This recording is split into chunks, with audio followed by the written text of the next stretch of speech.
guys, Jeremy, have Okay, you played? this is well, 1 second. This is Geek Lounge 101. As usual, I am your host, and with me is Nick. Well, Nick Farr is not here at the moment, but we do have Edgar Farr.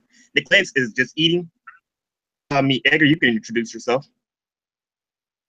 Hey guys, it's me, Edgar, and just wanted to introduce myself. I'm Comic Fan 92, also known as Edgar. I do gameplay, Let's Plays. I'm currently going to do a redo of Assassin's Creed Origins and all that shit. And also, I do Marvel and DC, and also Dragon Ball Super and Boruto, and also Naruto. So, yeah. Which is nice. But let's get back to the little Marvel discussion we were going with. You can start from the beginning. Oh, boy. Marvel. I am. Honestly, with Marvel, I don't know where they're going. A lot of time, like, Legacy is at that point. I'm like, okay, that whole one shot was just a prelude to a upcoming event. Like, honestly, there was no setup. Like, okay, this is the where it's going. This is how everything is at. Like, if you look at all new, all different Marvel now, or all new Marvel, just basically the previous era of Marvel during the Civil War, like Civil War 2, Iron Man, X, Y, and Z crap, shit.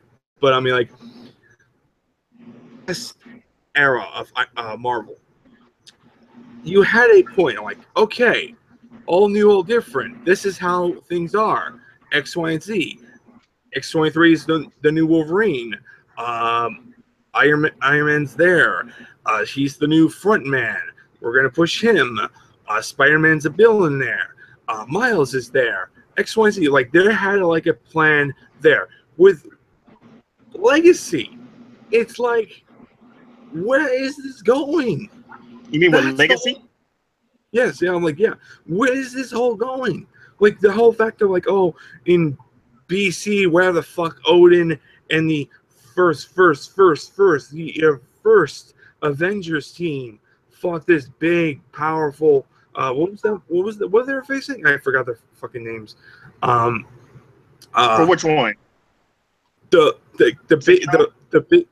big guy that was fighting the Avengers way back in the day. 1 million BC, when they were taking on a Celestial, and we never got the conclusion to what happened.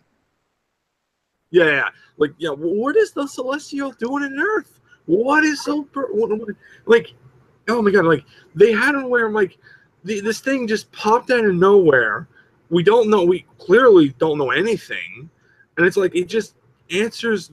It just gave us questions more like that. And another thing is, like, Wolverine comes back.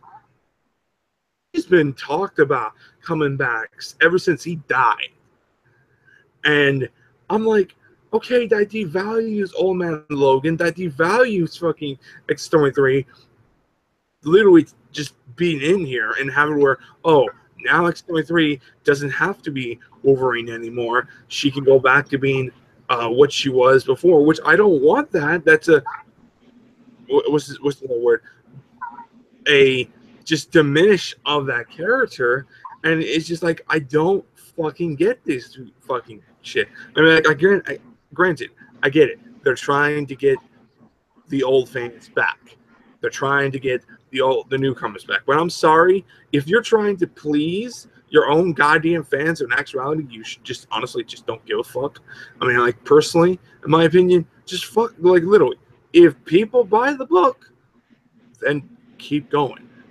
But if people don't like it, then do something about it.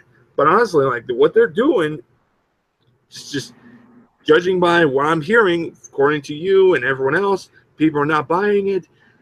It just makes me worry that they're going to go back to Rebirth factor, where it's the entire world, the entire universe is nostalgia goggles, and it just shoved down your fucking throat, and it really just, like, made me just check out, because I like a proper build-up. I like proper things done in a proper format where you get to that point, and, you know, it's just, it really just aggravates me. It just aggravates the fuck out of me. I mean, like, I mean, I don't know about you, but it's just like, I don't like things shoved down my throat and literally like, oh, there's what you wanted. No, I didn't ask for this. And therefore, it's also insulting to me that you spit in the face that things that I defended you, and now you're fucking contradiction or literally just shitting all over something that you did, and it just pisses me the fuck off.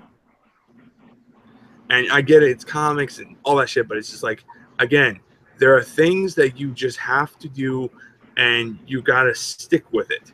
And if people don't like it, then make them like it. That's why they did it in the way back in the 60s, 70s, the 80s, and the 90s. Nobody liked any one of Marvel's characters. Nobody liked freaking Batman at first, or even Superman at first. But they stuck around and they were successful. I don't get these people, so why they're just like bitching and. Okay, what I say for Legacy, what I say Legacy is like DC Rebirth. And the point is, Rebirth came out of nowhere, but there's actually a structure to it. It's actually leading to something. I know Dr. Manhattan came out of nowhere, and it's kind of confusing, but at least they're trying to retcon it and fix it. And I know you're saying everything is just a nostalgia trip, but it feels to me. I read a majority of the books. Now, granted, there haven't like it. You could have nostalgia in this. It'd still be good and still have the new elements on top of that. But when I get into it, I see just things that fans been begging for since the New 52. And that ruined everything with me, with DC. Because what I saw with DC, like DC, like way back in the New 52, everyone hated it. I'm sorry, I know a lot of people that my friends hated it. The fact of like there was no hope, there was no nothing. I'm like, again, I granted that I agree. There was some things I think they should have had a combination of a little bit of hopefulness, but it had a very balance a bit, but have the fresh takes of these characters. And that's, I feel like the New 52 failed. But the New 52 worked on is they got people that, like me and many others, got into them. Hell, they even have people went like me go back in way back the older books to check out what was it like back in that time period. And that's like, wow, that was great. But let's try to like just move forward and keep going. And that's the thing. You keep going and progress. You don't backtrack and literally just cave into the fans. And that's the big problem. Like New 52 Superman, yes, he had problems. I could fucking agree. But here's my rebuttal to that. You give him a good writer. Better stories. Oh wait, we did have a good writer with better stories. His name was Scott Snyder. He did Superman Unchained, a very good story with Superman, and have it where he had a good storyline, good plotline. The only problem is Jim Lee had like literally took his sweet ass time, and that was the reason why probably the book was canceled. okay, I can say, bro. I can see that's the same thing with Marvel. I can say yes, DC Rebirth. New 52 pretty much pissed off a lot of fans. And Legacy did the same thing where Marvel did the same thing where they had Marvel Now 2.0. And we had all new Marvel. Then we had all different Marvel. And now we have Marvel Legacy. Generations was supposed to be something that was to show the legacy characters, and all the, from what I saw, basically said the old generation are terrible characters, and the new generation are the ones that are far superior. Nick Spencer's Captain America, where somehow was traveled back in time, and somehow he was living living a good, what, 10 years during that World War II wings. He could have helped out the Allied forces, but apparently he didn't want to help Cap out because he didn't want, they would never let a black man unit during that time, and he didn't want the white people to have more technology and have an upper hand on black people. Weird. Then again, this is Nick Spencer we're talking about. A hack when it comes to wars. So I don't know what else to say about that. But then again, here's one thing I didn't like with the factor with Marvel. They fucking spoiled everything in their events, like Secret Wars. Fucking for example. Oh, blank Axel Alonso. Have you ever noticed since he took over, they've been doing a lot of point books. Like ever since he took over, since the New 52, they did Marvel Now, all new Marvel, all different Marvel. They also have Marvel 2.0, and he keeps renumbering books. Like after like 10 issues, they go back and renumber it after an event. Yeah, because because you get people in to buy their fucking books. That's the thing. That's the big catch. The big buy.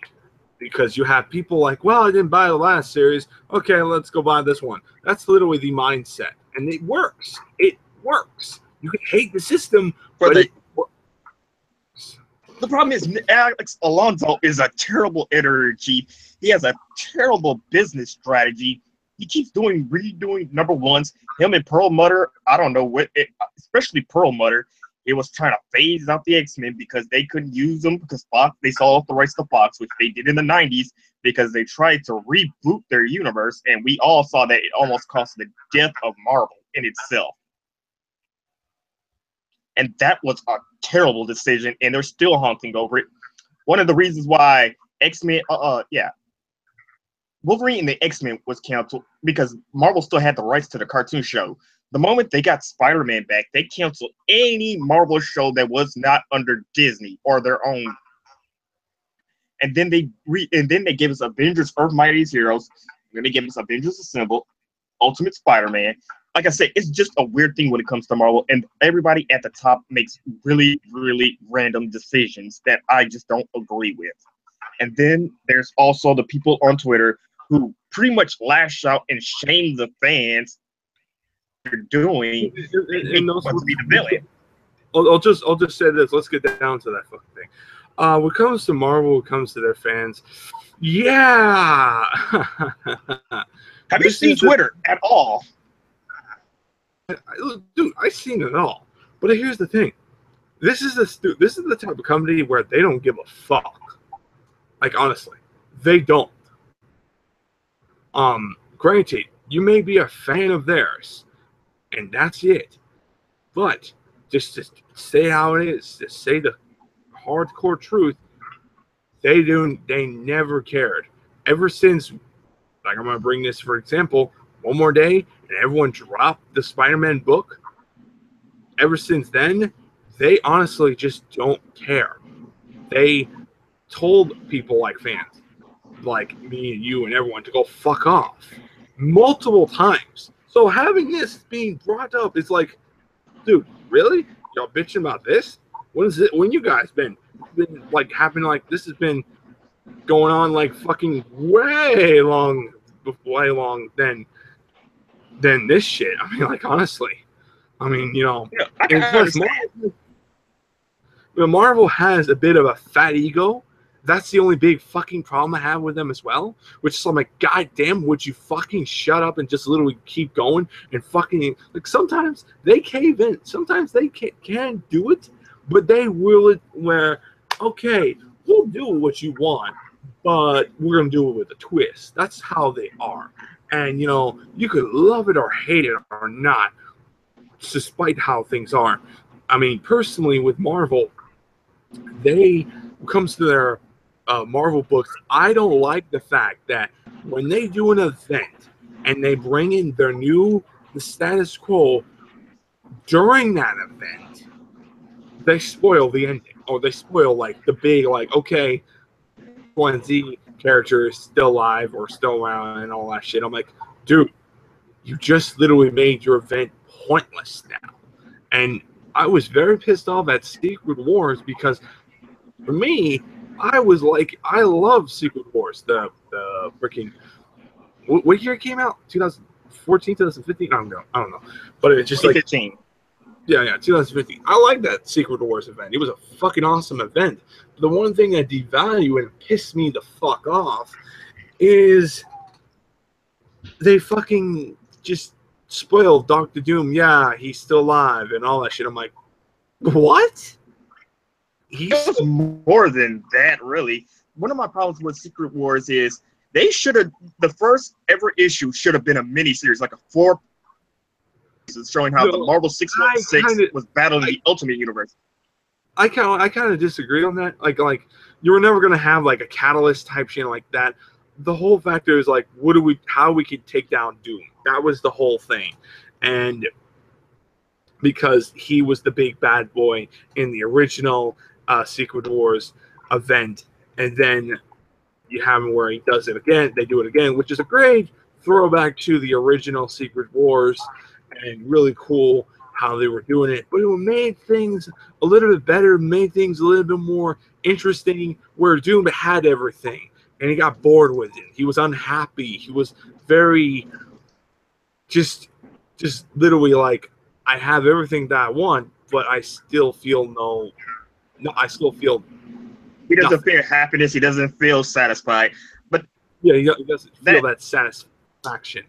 And but I was talking about the first issue. Oh, okay.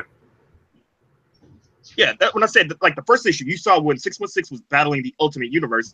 That should have been a mini series. I still agree with that. Like, yeah, I could agree that would have been interesting, but I kind of feel like the whole problem with that factor is it's just like they should have done it where the Ultimates should have been at least like duped to doing it or whatever. I don't know, just something like that.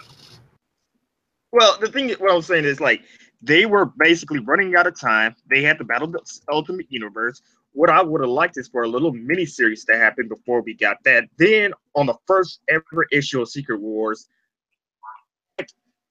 the last, like if it was going to be a miniseries, they should have let the last issue be the death of the 616 in Ultimate Universe. Then we start off in battle. Then we see how it all spanned, how everything became different. That was the last real event that had any real good build up to it. The problem with Secret Empire is that it went really in on how pointless and how depressing the world was. And he really gave the impression, and people were still complaining about, oh, there's a Hydra Cap, and these people calling him a Nazi, and all this and all that. The story was great, and there was something in the series itself that was just basically like he wanted Iron Man to be in this, he wanted Hulk to be in this. To Brian Michael Bendis, who also spoiled the ending of Civil War 2 way like 2 issues before it was done, because he already released the new Iron Man series. Plus, he also did Infamous Iron Man came out, and they were talking about what happened to Tony Stark. Poor build up to it, and you spoiled the ending, and basically everyone knew that died or went into a coma. We all pretty much knew that now.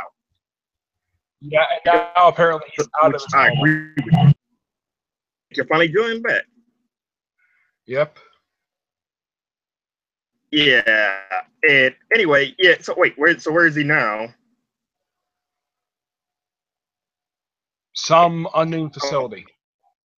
Oh, so somebody took his body, or he just woke up and just left on his own? I think he woke up and left on his own. It's a bit bizarre of the issue when they revealed that he got out of his coma somehow, and yet he is completely bald, and he is also clean shaven as well. He has like no facial hair. Weird as hell. So you're telling me he's he's basically pulling a Norman Osborn. He's just going undercut. He's just going he's laying low for a while. I think someone did that. I highly doubt he did that to himself, because the thing with Tony is if you notice about him, he very much cares about his facial hair, and yet somebody shaved it off him. Yeah, I know, because the beard and goatee, yeah, that's all. That's his trademark right there. That's his bread and Yeah, butter. at one That's how point he people had a understand. mustache, and then he tried to grow a goatee because if you're, I know Edgar's read the early issues of Iron Man, but he used to just simply have a mustache, and then later on he made a goatee. Yeah, that was. Yeah, he did that. That was the one thing I liked. But I mean, like, I didn't mind that change. I mean, like, but the problem is with Marvel, it's just like it's just like they do some new stuff, they do some good things, but they also just create out fucking garbage. And Yeah, sometimes their events feel like too quick. Like there's like boom, boom, boom, boom, boom, boom, and I'm like, whoa, wait, like maybe one event, like have it, like, can we give these events like a bit of a time frame, like have people breathe these fucking, like have it where there's enough where people, at least enough where, okay, let's do another one, type of thing, like kind of space them out. But no, back to back, back to back. And some of them just like, he's finally stopping that. Finally, I mean, it's okay to do small scale crossovers because right now there are two of them. You have the one between Champions Avengers and the one between X-Men Blue and X-Men Gold. I think that is fine. I think I've heard anybody complain about that at all. no, Monster Island was okay. I mean, yeah, Monsters Unleashed was okay, but it was another big event that led to nothing. Yeah. I mean, granted, here's the thing about, like, here's one thing. Secret Empire was a massive fucking disaster. Like, Yes. I looked at it. Series. It kind of felt like someone pointed this out from What Culture. It's like someone told Nick Spencer to change. It's like there was changes for the book toward the end. It's like maybe he planned out the first few issues, and then for some reason it wasn't selling too well, so he's had to make changes. That's one of them.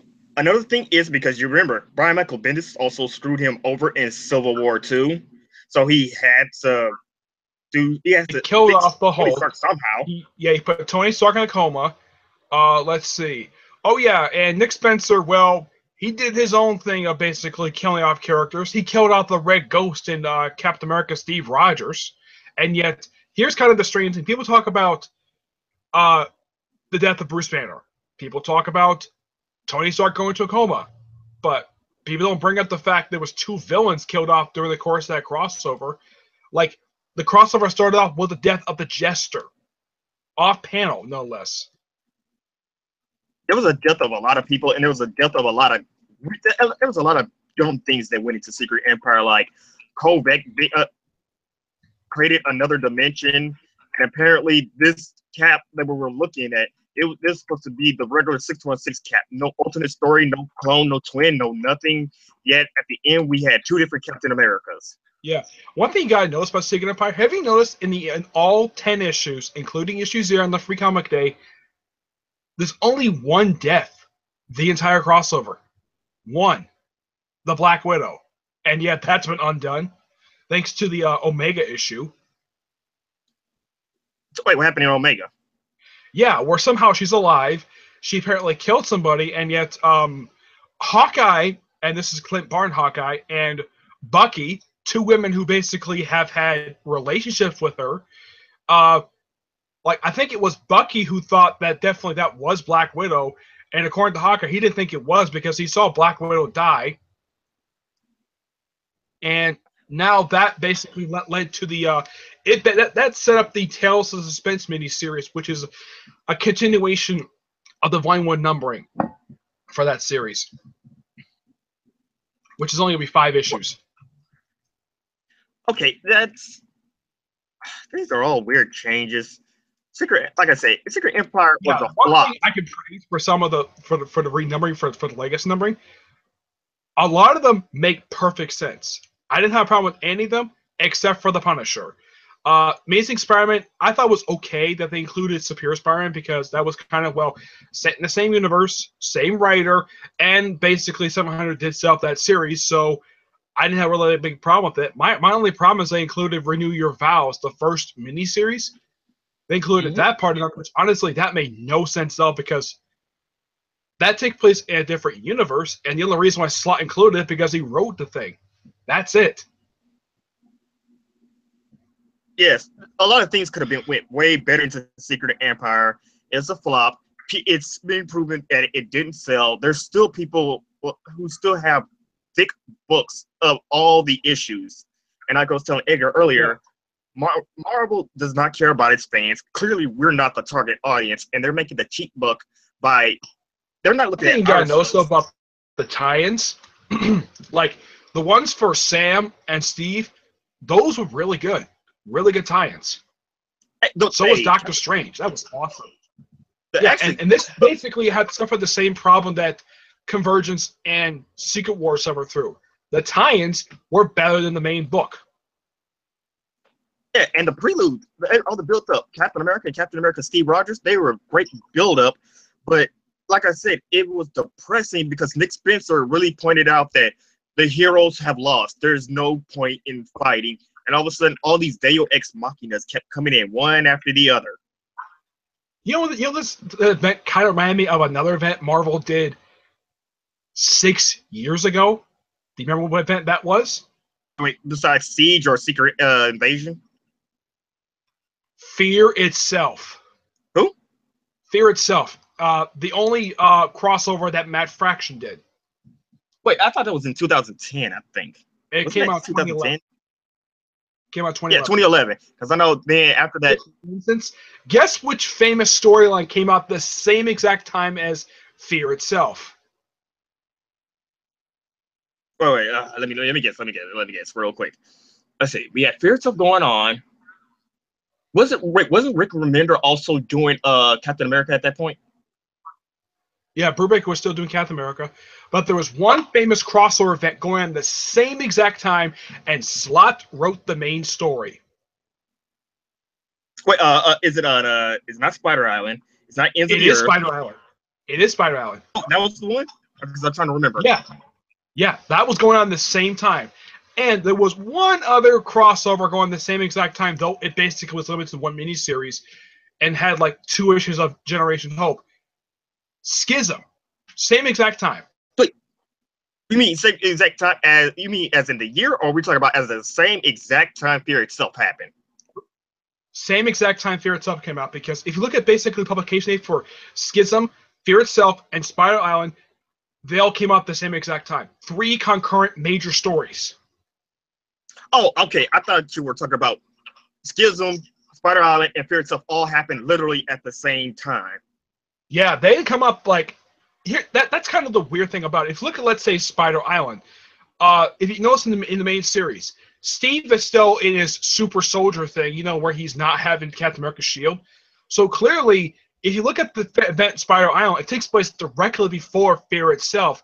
Schism kind of takes place before Fear Itself also, or could take place afterwards. But here's kind of the strange thing about Schism. If you're reading Kenny X-Men tie-in, that's when the Colossus becomes new Juggernaut. And in the main book, in Schism, he's not the Juggernaut. So clearly, Schism takes place sort of in a way. Either it's kind of confusing, where it's implied at the start that Fear Itself had just happened at the start of the miniseries, but yet Colossus is not the Juggernaut. It's quite confusing. Yeah, because Captain America Steve was just America's top cop, and he was the head of S.H.I.E.L.D. Yeah, at that point, he already at that point resumed the mantle of Captain America after the faking of the death of Bucky Barnes again. This is basically at this point in time, they faked his death as of now like 3 times in the past 6 years. Like they did it in 2011. They did it again in 2012 when they ended the series of Winter Soldier, and they ended it again. They did it again just before the start of Secret Empire. So they faked his death 3 times in 6 years, which is quite bizarre. But fake his death that many times. there was a tight end to Fear Itself where we focused on Black Widow, where she had to stop a publisher from posting about how Bucky was dead, and basically she was mad because all the heroes particular issue was published as part of the 3 issues of Secret Avengers. That was a tie-in. There was a standalone issue that focused on Black Widow because the first issue featured the main team, and then you had 1 issue focused on Valkyrie and 1 issue focused on Black Widow. This was when Brubaker had already left the book at this point because he was very dry for Secret Avengers. This was issues 13 to 15. Warren Ellis, I don't think have been the writer at this point. I had to look it up. Let's see who wrote this. Let's see. Do you remember the Secret Avengers book? There's been so many Avengers books that all you got to do is just put the year in. This one started in 2010 with Brubaker as the original writer. He left at the first 12 issues. Okay. Okay. The Fear Itself tie-in, believe it or not, according to I'm looking up on here, was written by Nick Spencer. Okay, then. Yeah, he was second writer of the first volume. Then came Warren Ellis for a handful of issues, and then starting with the second point one the series had up until the final issue for the relaunch, it was Rick Remender as the writer, and then we had Nick Spencer again, and then we had Alexis Knott, who also wrote the Bucky Barnes Winter Soldier series at the same time he was doing the 3rd volume of Secret Avengers. And according to, I think it was Axel Alonso, there was an article that came out after the final issue came out. He says that Marvel's not done with the Secret Avengers yet, and yet that was 2 years ago. It's clearly Marvel either forgot or they just don't want to go back to it. Yeah, because one thing I remember about the series, unlike let's say with when Marvel did the relaunch after Siege, Avengers and New Avengers, though by Bendis still, Secret Avengers felt fresh and original. It was an espionage book because Brubaker basically loves doing espionage. It's basically and here's the original team for the book when the series first started. You're not gonna believe this lineup. It is when the series started. It was Steve Rogers, the Black Widow, Beast, Valkyrie, Moon Knight, Sharon Carter, War Machine, the Eric O'Grady Ant-Man, and Nova. This was the original lineup for the series for the first 5 issues.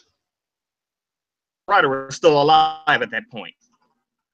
Yeah, this is before they killed him off in Thanos Imperator because these issues took place directly before Thanos Imperator because he left in issue 5, and then they replaced. Then they brought in new characters. They brought in Clint.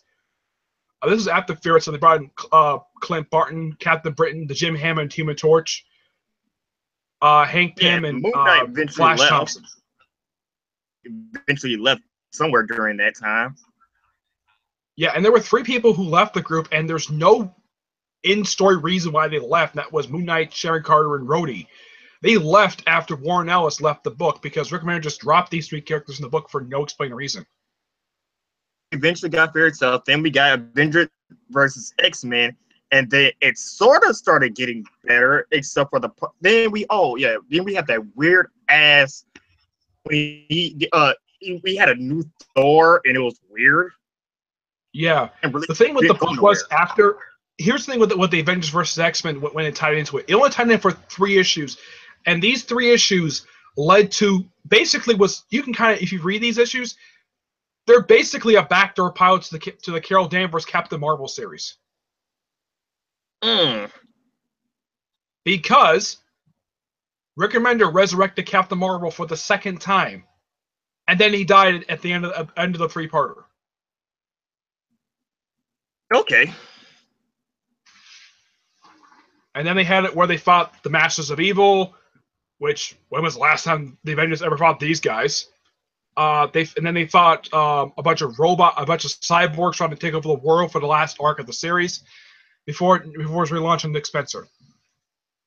Because I'm trying to think back because I remember at the end of New Avengers they finally got Wasp back. Doctor Strange became Sorcerer Supreme again.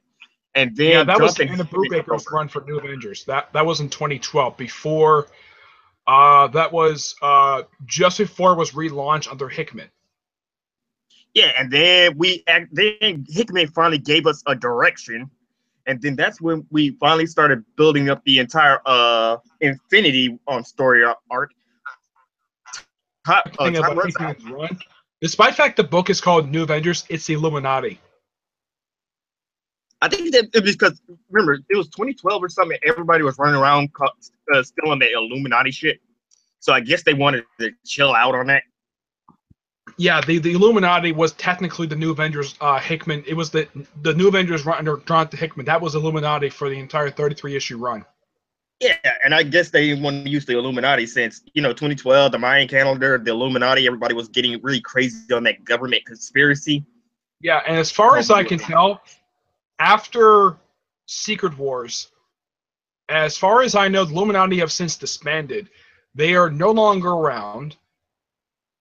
Who remembers Illuminati even happening is Black Panther. Technically he didn't die. Yeah, but here's kind of the thing. If you read the end of Secret Wars, he time travels back in time to the first issue of Hickman's run for New Avengers. And instead of seeing another Earth in the sky, he sees the start of the Alpha Flight program, which leads into Captain Marvel. Yes, because at the end, because Molecule Man, Franklin, they both helped restart the multiverse again.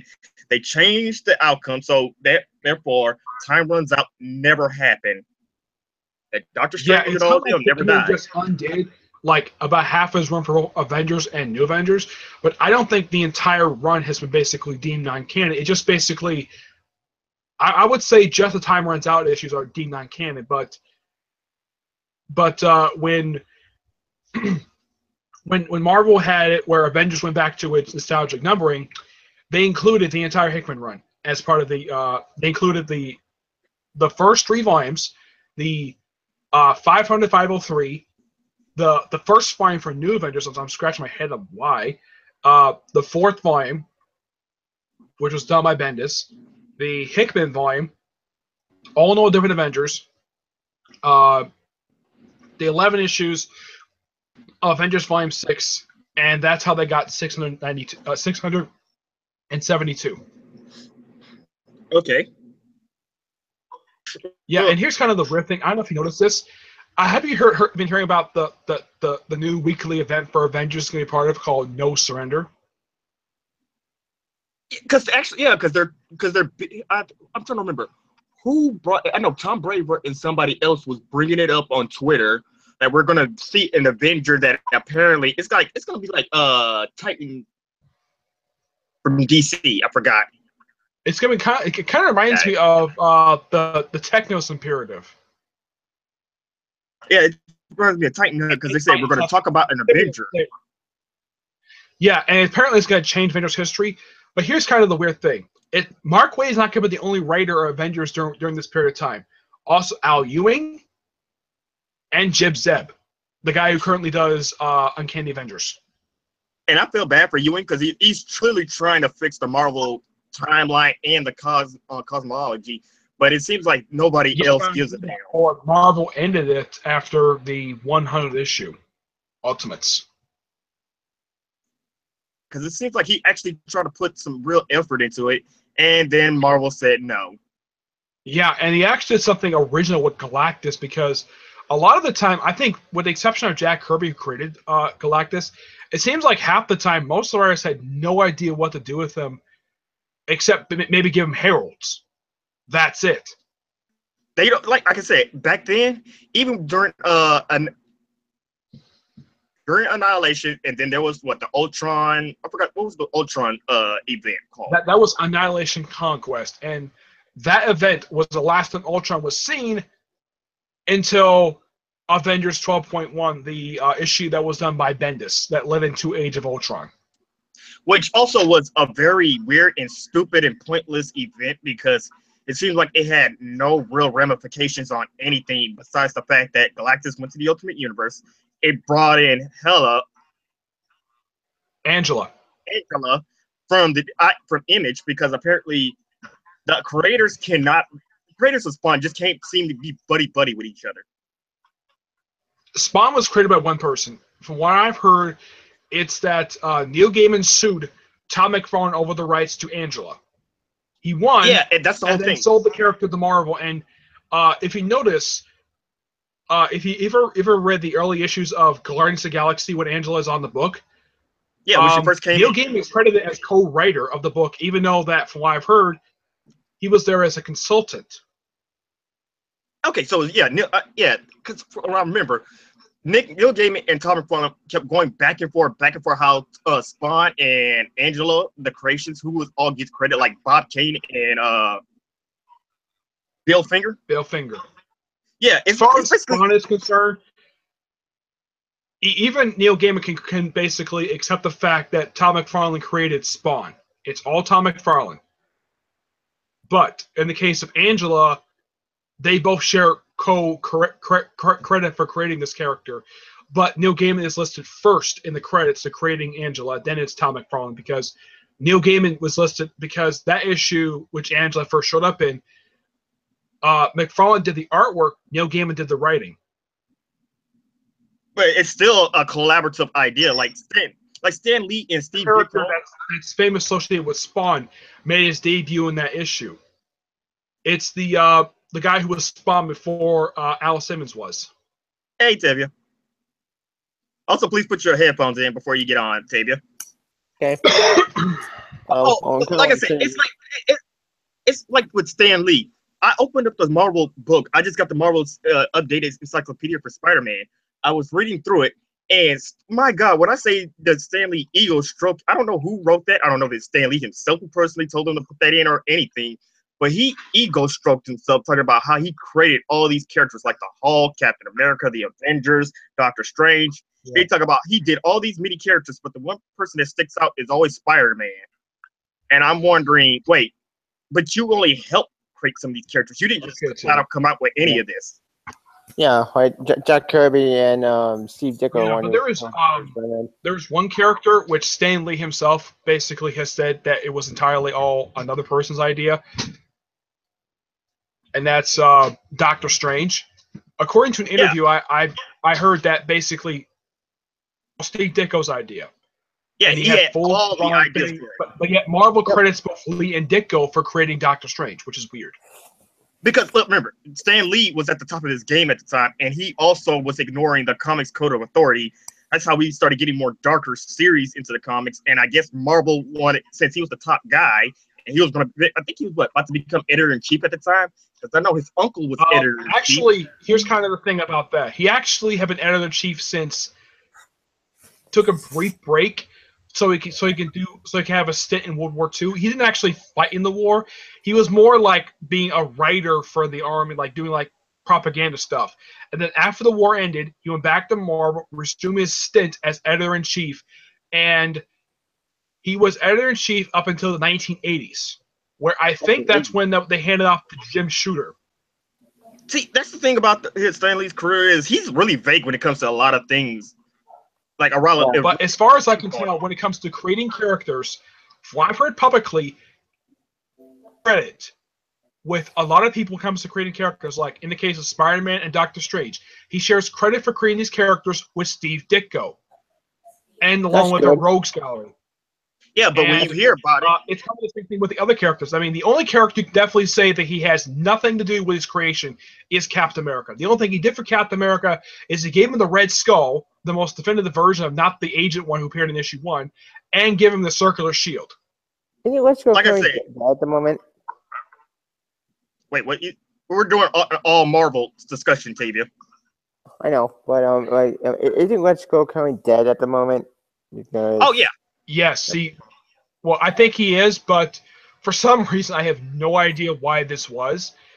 During that other reality that the real Steve Rogers was in, he basically got beat up by Red Skull. Actually, here's the thing I was trying to remember. He didn't look like 616 Red Skull. He kind of reminded me of the Ultimate Red Skull. Oh, dear God. It's another thing. How? I thought last time I remember, wasn't he brain dead in Axis? And then all of a sudden he came back in Secret Empire. I mean, but somehow he got back to normal, probably because of the reversion of the incursion thing, which kept Sabretooth good and Tony Stark is a jerk. Yeah, but the thing was that Doctor Doom was somehow that got undone after Secret Wars, which it's been 2 years, and Bendis has never bothered to explain how the heck that got reversed. But yet, Scholl managed to basically explain how Daredevil's identity became a secret again. He said this twice, but yet Bendis doesn't take the time to actually do this at all. I just want to say, I fear for the future of Marvel. For some strange reason. Okay. But for Sabretooth, for some reason, if you notice, like, after Access, he's still good. Okay, Tibia. For some reason, and like after Secret Wars, he's still good. And if you read Colin Bunn's Uncanny X-Men, he's still a good guy. And then we get to Weapon X, where it's implied he may have gone back to his bloodthirsty ways. Which is random. And I thought, and everybody was hoping that he would have become the all new Wolverine. Because that's what it was implying. Yeah, no, that's what it was implying. Yeah, but it was implying that he was going to change his ways. And a lot of people were speculating, oh, he's going to become the all new Wolverine. Then Laura happened, and then this whole SJW scene started happening. Ever since Kelly Sue Dominic left Captain Marvel, and somebody else had to take over Carol, that's when I see the SJW agenda started to take over Marvel Comics in general as a whole. Because Tom Brady. Yeah, and here's the thing: in the pages of Captain Marvel right now, because the Alpha Flight station was destroyed, the Alpha Flight headquarters is in this. I read this in Captain Marvel 125, not Captain Marvel, Captain Marvel 125. That they're basically based out of Hangar, and they're wanting to go back to space, so they steal a space shuttle, and they sort of get on. They get out like the whole crew into space, but yeah, Captain Marvel disappears at the end of the issue, and. Okay. One thing I loved about the current Alpha, the whole thing with the Alpha Flight program thing, is that you have people from the actual Alpha Flight, people like Puck, Amora, and Sasquatch, part of this program, which I thought was a brilliant stroke of genius on the part of the original writers of Captain Marvel post Secret Wars. Okay, see, like I said, a lot of things is confusing. Like I said, SJW agenda took it over. Captain Marvel started becoming more and more manly. I don't know why she cut her hair. When did she cut her hair? And why did she cut her hair? She cut her hair when she became Captain Marvel. No, her hair was still long and beautiful when Kelly Sue Dominic had it, when she made the switch and started calling herself Captain Marvel. And then Kamala called herself Miss Marvel. Yeah, which people can praise that because people love Miss Marvel, and that's because she's not related to Carol at all. She's just a different character who takes up the name, even though she's replacing Carol Danvers, Miss Marvel. Which is at that point, yeah. But when she did it, Carol had been around as Captain Marvel for a full year when this happened. Yeah, and then we start having all these events, and then we had these tie-ins and Secret Wars coming. So we had the End of Days event. Yeah, like wasn't that 5 issues? That got undone. But one thing you can praise about Miss Marvel, it's pretty much the same writer who's been writing it for the past 4 years. And according to her, I read a tweet that she put out that next year, there'll be a point next year when the series is going to hit. She's going to be putting out her 50th issue of Miss Marvel. Actually, that woman is from what I see and hear.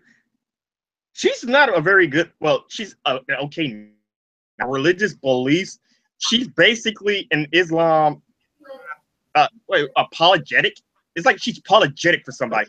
I don't think. I mean, people know Camilla Khan is Pakistani, and people know she's basically part of Islam. But I've read every single issue, and G. Willowosa doesn't force it down everybody's throats that she's Islamic. She doesn't force it down. People already know, and she's focused on telling good stories. Unlike in America, we have to remind people that the character is a lesbian every single issue. Oh no! Okay, first of all, at least the editor finally admitted that there is an agenda for America. Which, my God, did they screw that character over royally? Recent issue. What happened in a recent issue? I know she met her grandmother. She got mad, and then she left. You won't believe who showed up in the recent issue. A character I haven't seen since the second arc of the Mighty Thor post Secret Wars. Oh wait, let me see. Mighty Thor. Oh, Okay, oh. wait, no, wait, hang on. Wait, give me a hint to the character so I can try to at least get a good guess. She has red hair, and her father was Dr. Midas. Oh, who was you the mean main her? villain of- yeah, she showed up, and she had America arrested for breaking curfew. Okay, see, this is the thing about it is that the woman who writes it clearly never read a comic book of Gabby Rivera's, which people on the internet say they revoked her Hispanic card because she doesn't know how to speak real Spanish. Anyway, yeah. And here's kind of the weird thing. Do you know who created that character? You will not believe who created this character. Who did? Not America. Electrix, I think her name is. Was it Jason Oren? Grant Morrison. Yeah, I haven't heard his name in a Marvel title in so long. Yeah. The Marvel Boy miniseries, that's when he introduced her and her father, Dr. Midas. Wait, didn't Grant Morrison, or was that Jay Robinson who also did Miracle Man, that 8-part issue? I think it was an 8-issue miniseries.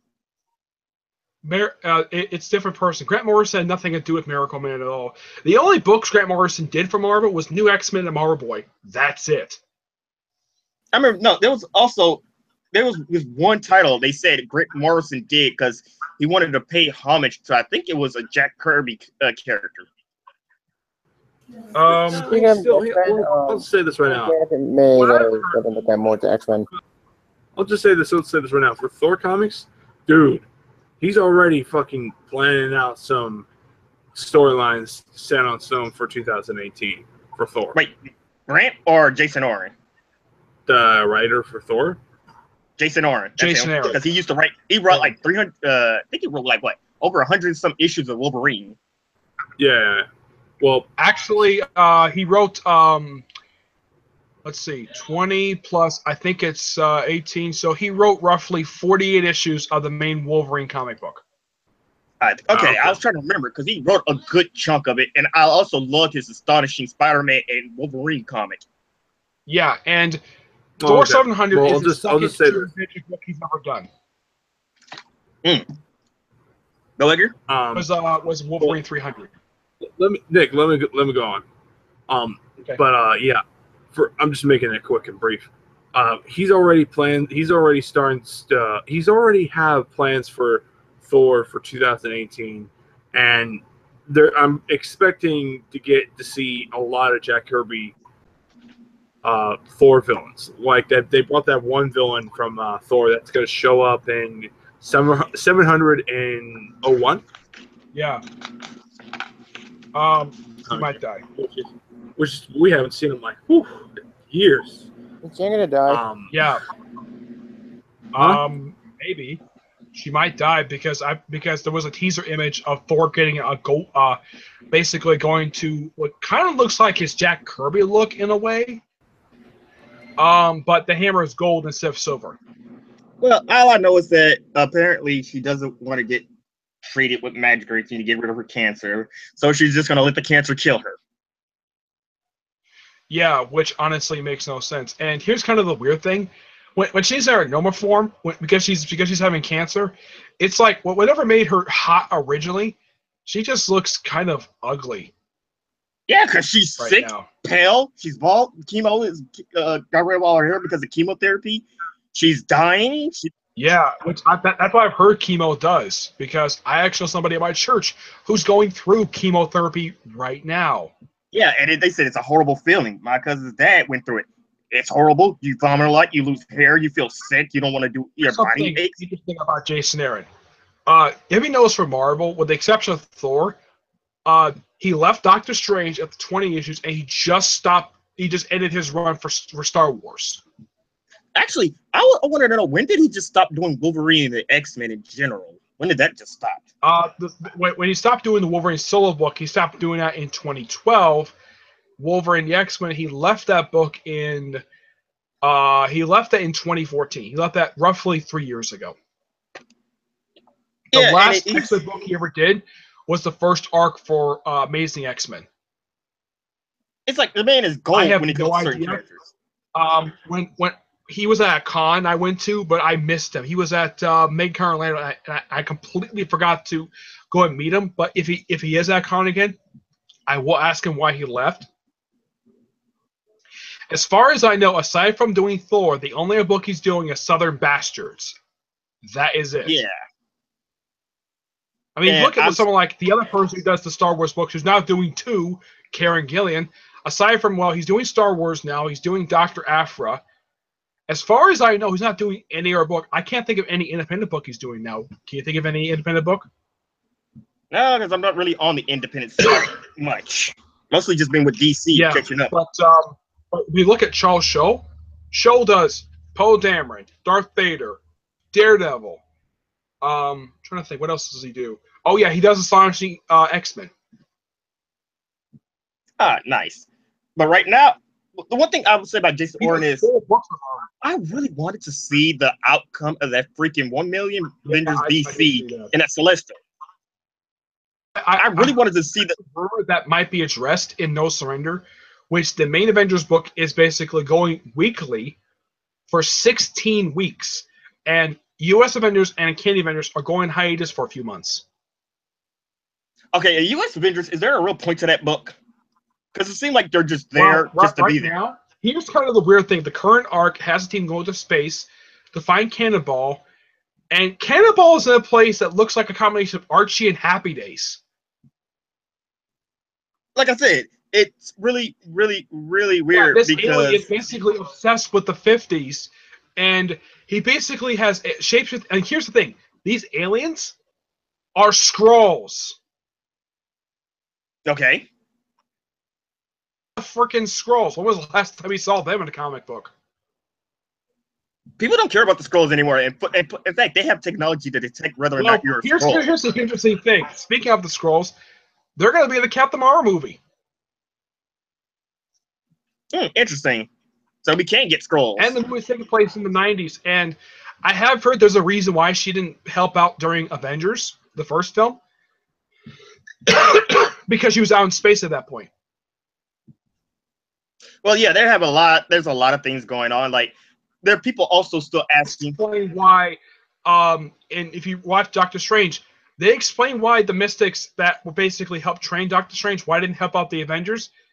Yeah, because he's magic. He has to take care of the magical plane instead of actual physical Earth threats. That's not his job. Yeah, because some people are like, oh, we have these Mystics who can easily battle aliens as well, but at least they gave a reason why. And Captain Marvel, they're going to give a reason why she didn't help out either. But at least Marvel's doing something like that when they actually explain something like that. And Marvel, and apparently Thor is excited because Earth has wizards now. Oh, and here's something really weird. Kevin Feige did an article recently where he's completely open to basically giving the Thor's hammer to a woman. Yeah, because everybody was talking about that. It like go set his friend out because they set it up. I mean, like these comic books. Even the actor who plays Thor is open to it too. He's been open to it for the past 2 years. This is all like legacy characters. Like Phase 4 says, like people say, it's going to be completely different than the 3 phases, and because a lot of contracts are coming up. Yeah, though I've heard a rumor that this is a big rumor that possibly Phase 4 might bring in the Fantastic Four. That's never going to happen. As long as Fox owns the rights. Yeah. No, I mean, they could do something with Sony, but I mean, bringing in Fantastic Four would be a terrific stroke of genius because with them you could bring in a lot of characters.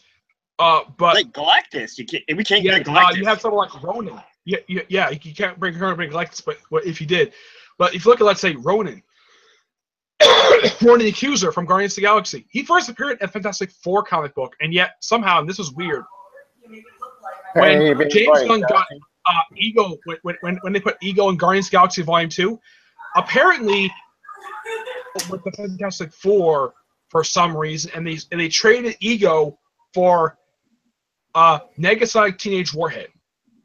Why? Why not get better than Fantastic Four? Wouldn't want to go. Wait. Yeah, I have no idea why. Hang on a sec. This is an article I read that they had to trade. They had to trade because Ego somehow was owned by Fox for some reason, and Marvel still had Negasonic Teenage Warhead, even though she's an X-Men character. So they traded those two characters. Though there's a rumor Fantastic Four is included in that. And Okay, see, that's the weird. reason we got Ego in Guardians of the Galaxy Volume 2. See, that's weird because Megasonic Teenage Warhead is not even a big character in the X-Men books to begin with. And here's the interesting about her. Like Electrix, she's also a creation of Grant Morrison. Like I said, it's weird. There's weird things going on with Fox, and I know for a fact that I believe Promoter would try to make a deal because he wanted to bring the Inhumans in and the Fantastic Four, but since Fox owns the rights to both X-Men and the Fantastic Four, he decided to scrap that and just bring make the Inhumans replace the X-Men. So now the X-Men were going to get shelled off. Thanks to Kevin Feige going to the CEO of Disney, he basically laid down the law that, yeah, Feige gets control of the studios else. And that's why the TV show sucks. And the first movie released after the Marvel Studios was moved away from Marvel Entertainment under directly Disney, the first film released under that new regime was Ant-Man. That was the first one released after the change happened. Actually, that's what I said. Like, another one of the things they made. If that change not happened, we would never got Thor Ragnarok, or we would never got. Thor Ragnarok would never happen. It would have been the same thing as Iron Man 1. That's why. And we would have never got Doctor Strange because, from what I heard, they wanted to be like the Ultimate Universe where all the characters were more grounded with science. But thank God, since Feige took over Marvel Studios, they have to backpedal now and say magic always existed. So I guess that's the reason why they. I thought something interesting though with Cinefix. Do you know that scene? The Stan Lee cameo in the movie? Mm-hmm. Who directed that scene? Besides Stan Lee? James Gunn. Who? Mm. James Gunn, the director of Guardians of the Galaxy. He directed the Stan Lee cameo in Doctor Strange. Neat. I didn't know that. And here's something also interesting. There was one other scene that was not directed by the director of Doctor Strange. What was that? The post-credit scene. Oh, when they had Thor. Oh, yeah, because they were setting up for Thor Ragnarok. Yeah, and it was directed by the director of Thor Ragnarok. It's connected too because Thor. They say Thor is gonna I believe they say he's gonna be in there for 5 minutes or so. He's not gonna be a quick cameo. Yeah, I he's heard gonna be that Doctor Strange's appearance is gonna be very brief. I don't know why, but I highly recommend check out Cinefix. You find out so many interesting things about certain films, and that's how I found out about the whole those two scenes in Doctor Strange, like the whole thing with that opening scene with Doctor Strange doing brain surgery. Well, he's doing surgery. Yeah. The director had an actual brain surgeon on set to make it very accurate to an actual operating room. It's another thing. People are still. Have you seen What Culture's top 10 unresolved plot lines in the Avengers movies? Because some people are wondering why was Doctor Strange on a Hydra's list of people that the Hydra was monitoring. I think I know why. I know why. Because the reason why he's a Hydra list is because she made a flag because of magic. There was unresolved comic book threads, but yeah, one of them has since been resolved. Yeah. Well, Doctor Strange actually. Oh yeah, Spider-Man wasn't on that list. Yeah, it was. Basically, you know how the ending of the first Spider-Man series, where the whole thing of basically Peter Googling Miles Morales. Yeah. You're talking about Spider-Man. My bad. Yeah, because Miles Morales is still in the universe. Spider-Man storylines have never been resolved. Yeah. I seen what Culture comics. But technically, not really. It's still a more question because Spider-Man 2, it's just answering way more questions. It makes no sense because why Peter Man opening this? Why Marvel Man opening this? I'll just just chill. Fine. Yes. Spider-Man 2 had a lot of questions. Some of them got. I mean, here's one thing. Now we got this shit done. Is the Iron Spider from Miles' book is the evil Miles? Because Spider-Man 2 is not over. It's not over yet. We have 2 more issues left. Well, it's going to be. It feels like it's been a while since the last issue came out. You guys realize that?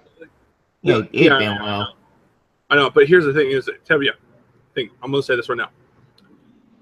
There's an issue that comes, and Havardware is fighting the new Iron Spider, and everyone's like, "Oh, who is this Iron Spider?"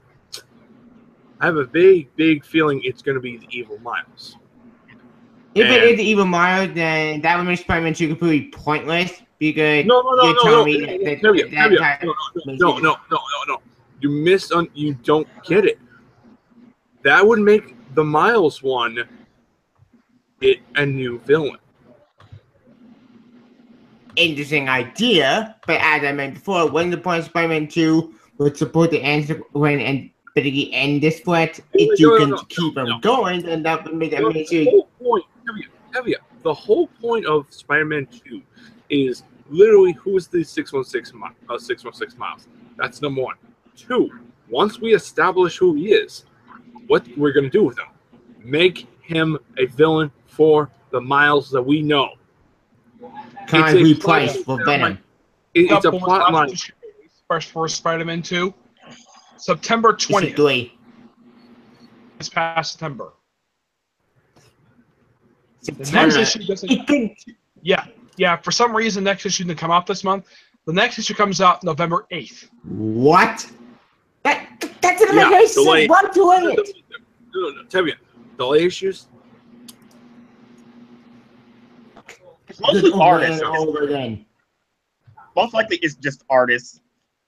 But let's get back to the Easter eggs because there were some plot lines people brought up. Like, for instance, there are 2 Infinity Gauntlets. Why are they? Remember, in the first Thor movie, no, just chill, please. In the first Thor movie, they showed the Infinity Gauntlet in Odin's vault. That was the Easter egg. Yeah, and I know people that. brought it up to Kevin Feige, but then we saw the one Thanos has. And now, and people wondering, why are there 2 Infinity Gauntlets? And Kevin Feige that the one in Odin's vault is basically a fake one. Yeah, it's probably replica. Well, Kevin Feige also said that when it comes to things like the Infinity Gauntlet, there's always a left one. So chances are there's always a right one. Maybe it'll be brought up. But then we also have another plot line of what, like so Hydra knew about Carol Danvers, Doctor Strange for some odd reason, which some people are debating that was just supposed to be like an Easter egg for the upcoming Doctor Strange movie. Like they're hinting Doctor Strange is going to get a movie, or at least he exists. Like T'Challa. Doctor Strange did hint before in other Marvel movies. By the time she shows up in present day, because our film takes place in the 90s, how old is Captain Marvel supposed to be? I mean, if because the film takes place in the 90s, and that's when Sam Jackson's Nick Fury is going to show up there again. That what if at that point she's in her 20s, and then we jump ahead to like right now? Okay, she could be either in her 30s or 40s. No. Look at Peter Quill. He left at the end of the 80s. He was like it was the 80s when he left, and now he's back in modern that time. He left basically the year I was born. Yeah. Yep. So it could be a thing, but remember, time is relative. If we're going by time and space, I've heard that if you notice that Guardians of the Galaxy Volume 2 took place not like a few years after the first film. A few months. Yeah, just a few months. And then when the Guardians show up in Infinity War comes out next year, it's basically 4 years after Guardians of the Galaxy. It's 4 years later. Time and space is different when it comes to everything because we don't know exactly. Well, like for us, 8 months. I've heard that the DVD for Spider-Man: Homecoming does resolve the whole timeline question because the film itself takes place 8 years after the first Avengers film.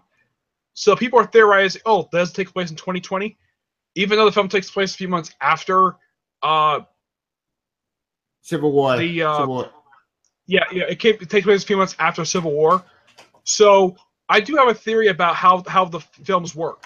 Like the first 4, like the first film is like the start of the Marvel Cinematic Universe. Yeah, one Iron year Man. later, basically like 2009. Iron Man 2 is like the in-between thing. And then you have Thor take place, the first Thor film take place at the same time. What about Captain Doctor America. Strange? And Captain America. Because Doctor Strange also talked about there because in Iron Man 2, Steven talked about how there was an injured airport a military soldier, which everybody thought, oh, he was talking about James, and then they said no, that's not James they were talking about. It's soldier. Yeah. So I think that the first Avengers film did not take place in 2012, despite the fact it come out in 2012. I think the film took place either in 2009 or in 2010. Even the movie in 2012 shouldn't take place in our present day. This is what I say. The moment Marvel Studios... Because Incredible Hulk takes place 1 year after the first Iron Man movie.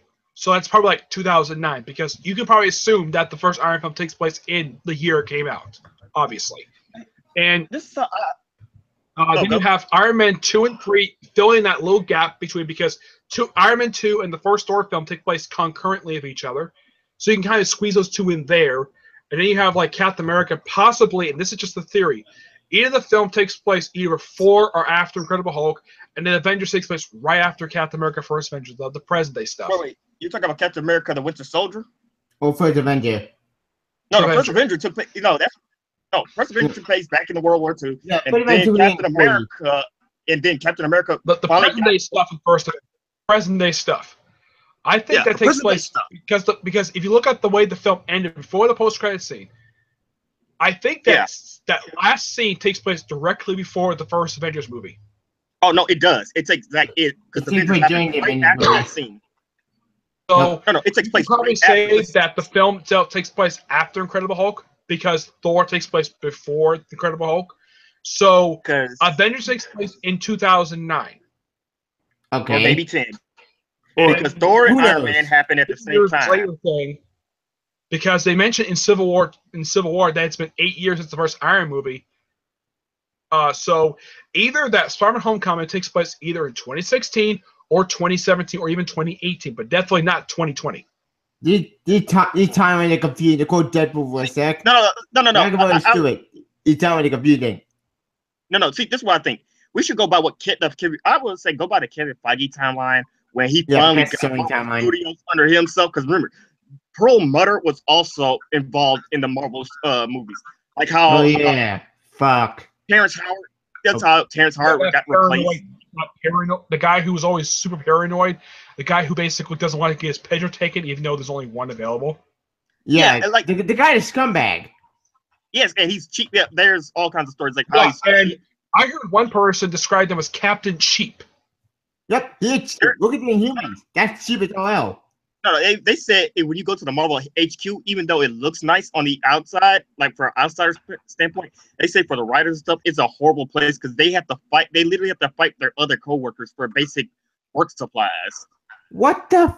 What the hell? Like some of the other writers, let's say DC writers. DC is based out of California. Yeah. And do you know where Jimmy Palmer and Manny Connor live? They live in Canada. But they live right near where I live. And I think Chuck Dixon lives in the same area too. He lives like in the Tampa Bay area. But in the case of Marvel writers who actually are from this area, the only Marvel writer I've actually met who is a big Marvel writer, actually there's two of them, is Jerry Conway. Ooh. Jerry Conway. I know. I said ooh. Yeah. I said who? Yeah. I don't know where Conway lives, but I don't think he's from Florida. Makes sense. DC was in New York, but then they moved after Convergence. Convergence after what they put over. No, Convergence. Actually, that's the reason why I was saying Convergence was weird because DC was moving to San Francisco, and apparently they needed Convergence to take up to occupy the time while it was moving. Yeah, which so was weird. A bunch of old writers to sort of basically. I mean, Convergence, the tie-ins were just meant to basically tie up loose storylines threads that were left when New 52 happened. The tie-ins were fantastic. They were the best thing out of it. The main book sucked. you tell the moment Clark and Lois came out Have that you you watched could my tell video that. of like 8 things I love about DC Rebirth? Yep. And some of the stuff Yeah. I listed off is stuff that DC Rebirth does better than New 52 does. Yep, and I Yeah, actually like I said. I'm running the video right now. It's taking forever to render. Like you could tell there was a big plot going on because Lois and Clark brought back Superman. Dan Jurgens clearly was building up to something, and I know Jim Johns had to abruptly end his storyline with Owlman and Metron. Rebirth. Clearly, that was the better move. As That was far as really I know right now, I mean, I did check the release date for when for Doomsday Clock comes out, November. which is later this month, later next month. It's my dad's birthday. Happy birthday. Is it like November 12th? My dad is, believe it or not, did you know this? When my dad celebrated his 7th birthday, JFK was assassinated the same day. Oh, shit. Yeah, I think it's November 22nd. Yeah, No, so 55. he has that tragedy on his birthday. The tragedy happened my birthday, and this happened like almost 5 years ago. The Boston 9/11. bombings. What happened? The Boston bombings happened on my 25th birthday. Shit. Damn. My talk about bad timing. And I've heard they're making a movie of it, which I think is quite dumb. And I would have no interest in seeing it because, like, here I am. I'm celebrating my 25th birthday, and on the news we have the bombings in Boston. Wait, why would anyone want to watch a movie about terrorists bombing people? Actually, the thing about it, they I have actually heard that did do a movie which right is at the adapted Patriots from the Day. book. Yeah, I've heard there is a movie in the works that adapts a book that was based upon the events of the Boston bombings. It's in the works right now. It's been in the works since like last year. I thought a movie earlier released, Patriots Day. Wasn't that the movie, or that was a different bombing? I think there may have been different bombing. I'm not really sure. I haven't seen Patriots Day. I have. That's really good. That's respected. Have you guys read the last issue of Silver Surfer? Yep, I have. And I have. It's an interesting ending, but I kind of wish that the series did not end. I mean, if Slott was done with the book, why not hand it off to somebody who actually is an expert writing cosmic stories? I just wish Slott was on this permanently and wait for ASM. Oh, hang on. Time out. I was going to say, the reason why it got canceled, because no one knew it was still happening. Dan Slott or Marvel never only advertised it like 4 times. No one knew the book even existed. But when we heard it got canceled, people didn't even know that it was even still going on. But that sucks. And they're only publishing 14 issues. And if Slott was going to be done with the book, there's a few different writers that comes to mind who could easily take over the book. I have a question. But the guy has an exclusive contract with DC, so he's out of the question. I wish just also Gary Duggan. Gary Duggan does Guardians of the Galaxy right now. He'd be perfect for it. Speaking of Silver Surfer, yeah, go take it. I'm sorry to interrupt, but speaking of Silver Surfer, one thing that did kind of confuse me about with the whole it's Dawn now the power conflict now because that's confusing. Yeah, apparently from what I heard, she died. He waited billions of years for the universe to be. Slott was putting her in a relationship with Silver Surfer, which was odd. Yeah, I do have a theory of why she was created. To create his perfect girlfriend. Only that. Do you guys remember the series I, Zombie, the comic, before the TV show happened? I remember. Yes. Yeah, I enjoyed that comic. It was really weird. Yeah. Basically, if you read how Dawn is depicted, basically how she's drawn, and the way Slott writes her, it's very similar to the main character of iZombie. Well, for some of us, we believe that Dawn is supposed to represent this imaginary girlfriend that Dan Slott wants for himself. At least it was good. ASM. ASM sucked. I can praise Olja for this. He drew Dawn Granger to be a smoking hot woman. Yep, she did.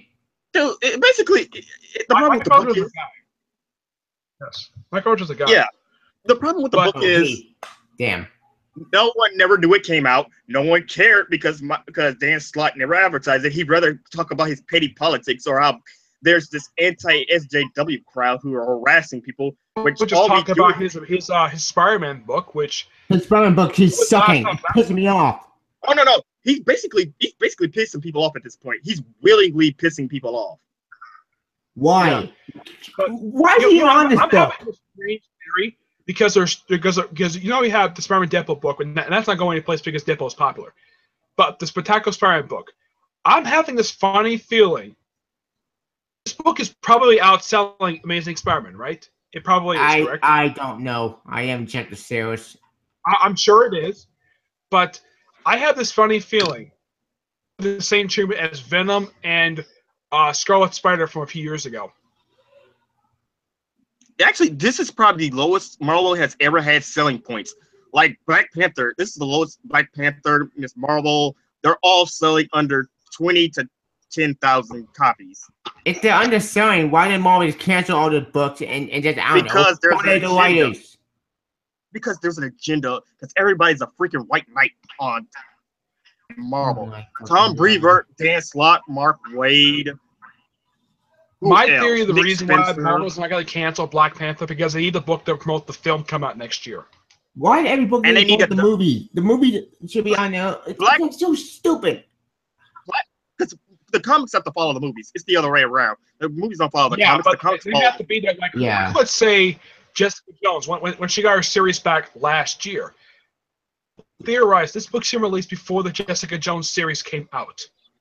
Yeah, it should have, because the Jessica Jones series acted that Alias, the actual original Alias. Or Defenders. Look what Defenders used to be, a secret team to take on cosmic threats and these big threats. Now Defenders are basically the heroes for hire.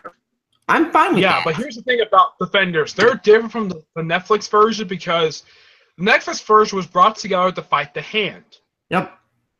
Brought together to fight the Luke Cage first bad guy, Willis Stryker. And fight Black Cat. Why? Why Black Cat's still going? She's actually still alive. Black Cat is still alive. She's in a coma. What? And Silver Sable just magically magics herself back to life. Reason? Because she has a cloaking device. And here's kind of the weird thing. The recent issue revealed who is actually backing Willis Stryker. Do you know who it is? The Kingpin. Nope. I give up. The Kingpin of crime himself, Wilson Fisk. I'm not surprised about that because for me it makes sense. Something new with the Kingpin, because at this point he's just still boring character to me. He ain't boring. Some writers can who's name? I was playing back in Spider-Man.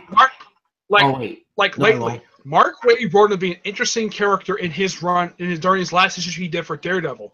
Current writer of Doctor Strange.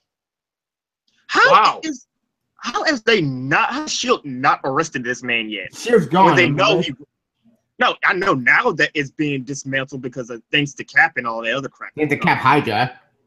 Actually, speaking of Hydra, but here's kind of the weird thing. I think SHIELD still needs to exist, but needs to be restructured. But it does not need to get rid of again because the last time this happened, back in 2009, prior to Secret, it was right after Secret Invasion happened that they decided to get rid of SHIELD. This is reminding me more and more like the old we had no major agency in the comics for like a year, and then like in 2011, okay, let's just bring back SHIELD just like that for no explained reason, and we've had SHIELD in the comics ever since. Though my theory is the reason why SHIELD was still around for this long because the TV show, because the Agent Show TV show, and the fact SHIELD was active in the movies prior to Captain America Winter Soldier. Actually, another reason is because Marvel, SHIELD, the one bureaucracy Marvel has, DC has other agencies. Checkmate, Task Force. August. About Checkmate. Checkmate has not made a physical appearance since Justice League versus Suicide Squad. The only agency that's still active in the DC universe, Squad and Argus. August in Marvel is not that interesting organization. August, Shade, Star Labs, if you want to pick countdown, Checkmate. There's two more. Checkmate barely does anything anymore. Checkmate did nothing. This is nobody, no, like I said, during the New 52, nobody knew what they were doing. There was no real structure. The weird thing. Yeah. Back this agency in the comics. Do you know who did it? Tom King and Tim Seeley in the pages of Grayson. And Tom King in the pages of Grayson, they brought back Checkmate and Maxwell Lord. And then Tim Seeley for the first issue that tied in Just League for Suicide Squad, he gave his he gave his post Flashpoint backstory, which I'm fine with that because when I don't know if he did one which that makes sense. When I saw that Tim Seeley was the writer of the issue, I'm like, okay, this makes sense because he brought him in, so why not give his backstory? But I know we want to talk about Marvel and talk about DC Rebirth probably tomorrow, Monday. Yeah, we're talking about DC Rebirth tomorrow. We're talking tomorrow because I'm on changing right now. So Daredevil just wrapped up its current story arc, which next issue, basically, at the end of this recent issue, Matt Murdock is reading a newspaper and he finds out Wilson Fisk has just been elected mayor of New York. Question: is this going to affect the Image Spider-Man book? I don't know if it's going to affect it or not. I have no idea. I hope it does. Marvel, it's just like the entire hero community. No, it's going to affect on Street over here. But yeah, it's only brought up in pages of Daredevil, and maybe I think it's also going to be brought up in Defenders as well. But as far as I can tell, aside from those two books, I don't think anybody else is going to bring up the fact Wilson Fisk is the mayor of New York. Why? That's a big moment in street crime. Oh my god! Yeah, but in case some heroes like Jean Grey, it's like Dennis Hopeless just basically did a love letter to Grant Morrison's run on New X-Men. Yeah, I read that. I said, "What the fuck was I reading?" Like, this is just confusing and weird. And who's Zorn then? Yeah. Oh, who's Zorn? Well, okay, Magneto. Yeah, basically, somehow I have no idea. The book doesn't explain this. Yeah, the book opens up where, Jean Grey is basically looking to the mind of Emma Frost for some reason. And so she revisits the Grant Morrison era of New X-Men, and the book itself was sort of a visiting that era, including the whole shocking revelation that Zorn is Magneto, even though it was later retcon that was really still freaking Zorn, because the stuff that Magneto was doing in Planet X made no freaking sense. I am so confused about that, and my brain exploded. On the Wild Sentinel, it's like Dennis Hopeless was digging up this run in X-Men Blue in this Mojo World crossover. 6 storylines. We visited stuff like Massacre. Let's see. We revisited. Yeah, that was a bit of a surprise. I did not expect to revisit AVX. Something that pissed recent. Me off a lot because I hate AVX. AVX ruined Cyclops and ruined. They also revisited Dark Phoenix Saga to revisit that one. It's like Cullen Bunn and Mark Guggenheim are using this storylines. And also, you know how Bloodstone was recently killed off? Apparently killed off in part 2 of this crossover? Yeah, it wasn't real. She's still alive and kicking. Yeah, I'm like, yeah, this is so bizarre. And I gotta praise Bunn and Guggenheim for bringing back Mojo. When was the last time we saw this guy in a comic book? He actually appeared in Moon Girl Double Dinosaur. Well, Moon Girl single now, but Double Dinosaur's gone. It kind of feels like he hasn't had a major presence since the end of Peter David's X Factor run back in 2013. Oh wait, I need some context. Exiles that he showed up once. I missed Exiles. Yeah, because they went to Mojo World. What was? Because I saw 3 different Ghost Riders and they were about to get into a fight with themselves. What was up with that? Oh yeah. Yeah, it's like it's like. She's trying to search a new partner because Devil Dinosaur is gone. And he was surprisingly absent from this recent issue. I know why. The reason why she's gone because she left them. Why? Because they went back to that's the timeline. I don't know. I know why she left them. That was one of the most bizarre issues released this week. I mean, Thanos just wrapped up Jeff Lemire's awesome run for the book of him defeating Thane, and I don't know if anybody noticed this. He got trapped in an area that kind of reminds me of the Source Wall from DC Comics. Wait. Bane's gone? Is trapped in something similar to the Source Wall. Basically in this giant hole in the ground that has like people strapped in like statues. You know how like the Source Wall acts that way too? Yeah. Why? It's like Lemire was taking cues from Sourcewall, basically creating the moral version of the Sourcewall. Oh, and the people controlling it are the Sisters of Fate. Wait, the actual Sisters of Fate from Greek mythology? Yeah. And here's something also interesting. Here's something interesting that Jeff Lemire did with Thanos and Death. Okay. Basically, with Death at all. He basically just said, I'm through with you. I'm doing my own thing now. Okay. He's basically in the way Lemire had wrote him to basically saying, yeah, I'm done wooing you. I'm going to go woo Hela or somebody else. Hela? What? There's okay. embodiments of rulers of hell. I mean, let's go pick one. Yeah, like who? Yeah. Like Angela. Punisher, Angela's gone. Sure, just ended Becky Cohen's run. Interestingly, it was a pretty good issue. We should talk about ASM because I do want to talk about ASM for a minute because I think it's Matthew Rosenberg taking over the book with the next issue when it's very low numbering. You know, when the Punisher becomes a new war machine? Yes, I heard of that. Yeah. I don't have a problem with that. My problem is the numbering Punisher is just too low. I don't count the max volume. The max series don't count because they're set in a different imprint and is its own continuity. Yeah, but here's kind of the real thing, and this was an unofficial thing released. Somebody figured this out. The 104 issue volume. This is what's kind of part of the numbering. The 104 issue volume that lasted from I think it was 87 to about I think it was like 1984. The 18 issue volume that John Ostrander did. The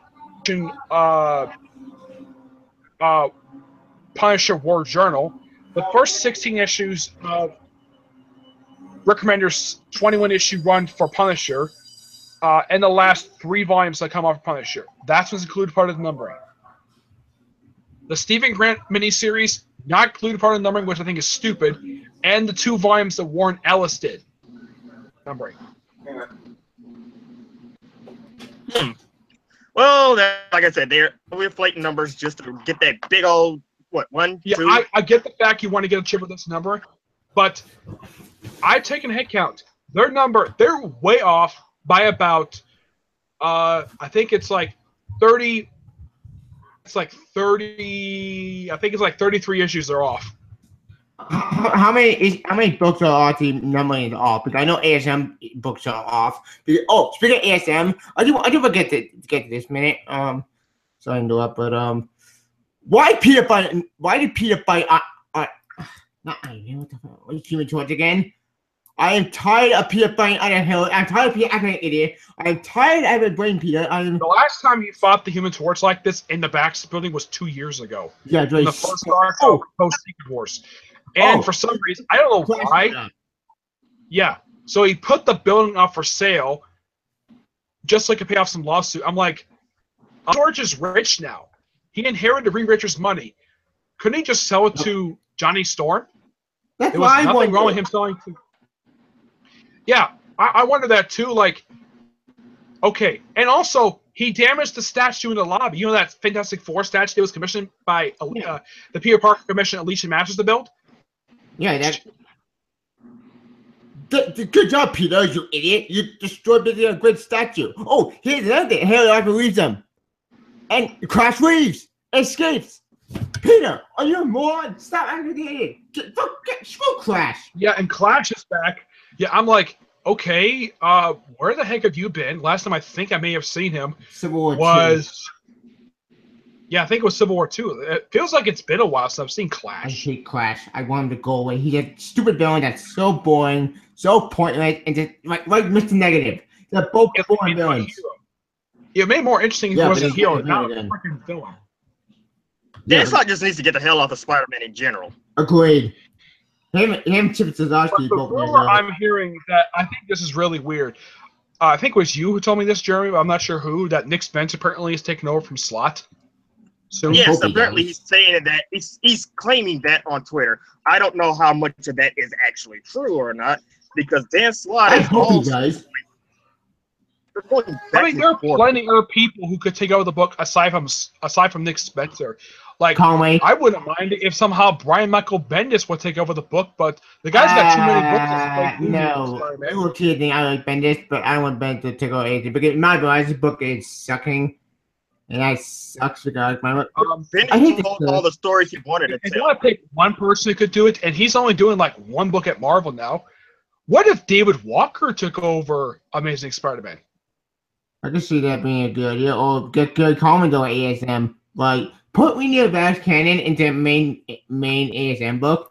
Put Mary Jane, put Annie in the. That book after 8 issues, and the next issue, and Jodie also just posted on Twitter. Yeah, she's writing Spider-Man now, and I'm looking forward to her first issue that she does for Renew Your Vows. It's issue 13, her first issue that she does. I'm hoping it's good, but I like Conway, like Stegman actually writing because Stegman Conway. Any book by Jodie Foster, any of her books. Yep, I read Baby Future Forward, I read Babe, and both books are great. Hey, that rhymes. Faith and Fate's Future Force. I've read her run for Mother Panic, which is an awesome book, and I read her one shot she did with Steve Orlando for Justice League America. Mm-hmm. Yep, she's a good writer. Yeah, I do trust her. Yeah, it's kind of she's interesting, and her doing Spider-Man book. Okay, this makes perfect sense, especially since, well, I didn't talk to her about this when I saw her at MegaCon Orlando, but I didn't know at that point she was going to do the book at all. If I had known she was going to do the book, I was going to ask, like, what was like doing this? What like I like talk about like looking forward to doing the book, like doing Spider-Man, and she basically she also told me that the character Faith did exist in the original Valiant universe from 25 years ago. Yeah, she did. It's true. Only that herself. I didn't know. I knew about the Hairbringers. I knew about the original version, thanks to reading about them online, and of course from SF Debris' like retrospective Rise and Fall of the Comic Empire. Yep. But I didn't know Faith was actually part of the original lineup. Yep. Early 90s lineup. But that retrospective is very interesting because you have to show more of the Clone Saga, and holy shit, the Clone Saga went through hell. Something really weird. When I met with her, the first trade Mother Panic did not come out yet. I actually had the first trade Mother Panic. Hopefully next time I see her, I get a chance to have her sign it. Yeah, hopefully. I've actually owned a purse that I actually got a chance that she did. I got a chance for her to sign. It's the Killer Frost one shot. Nice. Really weird. I checked her Twitter the next day. Apparently, Daniel Panabaker, the woman who plays Killer Frost in Flash, came by her booth with the same comic to get signed. Genius. That's funny. I thought that was so funny to see the fact that she got a chance to meet the actress to play her on TV. Aww, and that's sweet. I've spoken to him about basically Firestorm. He is loving what the DC TV is doing with Firestorm. He's loving it. Speaking of Conway, did you ask him about why he would offer new bells? You know, on one of Get a chance to ask him that yet, but damn it. We mainly talk about Firestorm, a little about Punisher. We talk about Vixen. Interesting. Nice. Nice. I'm hoping to meet him again, but here's kind of the thing. I heard that he doesn't charge for autographs, but then I got to his booth at Comic-Con. He charges $5 an autograph, which isn't that bad of a price for an autograph. It's not terrible. At least it's not Stan Lee or Tom McFarlane charging ridiculous prices for their autographs. Yeah, $100. Like, what the hell? What about Dan Slott taking up the entire Rob room? Liefeld charges like for some autographs he charges $20 to $60 for an autograph. Screw that! I'm not getting $600. What do you mean? Hulk Hogan charges people $80 for an autograph. What? Who charges $80? Hulk Hogan. $80? Yeah, I don't know why he does that for. Oh. Hey, well, ever since he's been blacklisted. Yeah, I'll be right back. Yeah. Yeah. Okay. What Marvel? The other thing I want to say is, do you guys know what direction Marvel Legacy is going? Because they say it's supposed to give us. It was supposed to pay homage to all our great legacy characters. It did none of those things. It did nothing. All it did is just remind other storyline like normal Iron face with the stupid Iron Man missing, which now we know he's alive and kicking, or is that the Iron Man the clone? Which, I am so tired of clones. Stop bringing clones. Like, ugh. Oh, here's another weird thing. Honorable Wing came out this week, and they actually showed Dawkins with his arm chopped off, like, and I asked for the Evil Dead. It's awesome. Honorable Wing wanted to keep their standing checked. I don't know what's going on in any of these Marvel books. They're all going into some weird ass directions. What? Yeah. Thor is one of the few I still keep up with. I stopped reading Doctor Strange once Jason Aaron left. I don't blame you, because after Jason Aaron left, I think the book went to hell, because it went to Secret Empire time, which is nonsense. And it went to another pointless story I never read. I heard it wasn't that good. It was pretty directionless, like ASM is right now. So X-Men is confusing with the whole Jimmy Hudson stuff and the whole Logan. So actually, here's the weird thing: it's original Wolverine back, which he is. Why Owen Logan still here? Why didn't he go back to the past? Go back to the future? Why would you want to go back to that shit place? You wouldn't. But if when Wolverine back, wouldn't that future be moot? First of all, he was from an alternate universe, not an alternate timeline. Yeah, alternate universe. My bad. So that even then, why would you want to go back to a place that looks like shit? You wouldn't. But the past X-Men aren't they been alternate timeline? Alternate. Oh my brother. There's no direction in Marvel. That's what I'm saying. I know they're building up to the Infinity Gauntlet because apparently Wolverine has one and he's free, and I don't know why he has one to begin with. I know that to bring up to Opium is maybe come back with the Oakman ended. And apparently Dan Slott made Peter, and I saw that little image where Dan Slott made Peter Parker go back to the Daily Bugle. Yeah, and some people thought he was going to become an editor at the Bugle. That's what I wanted. Robbie asked him to do something with science.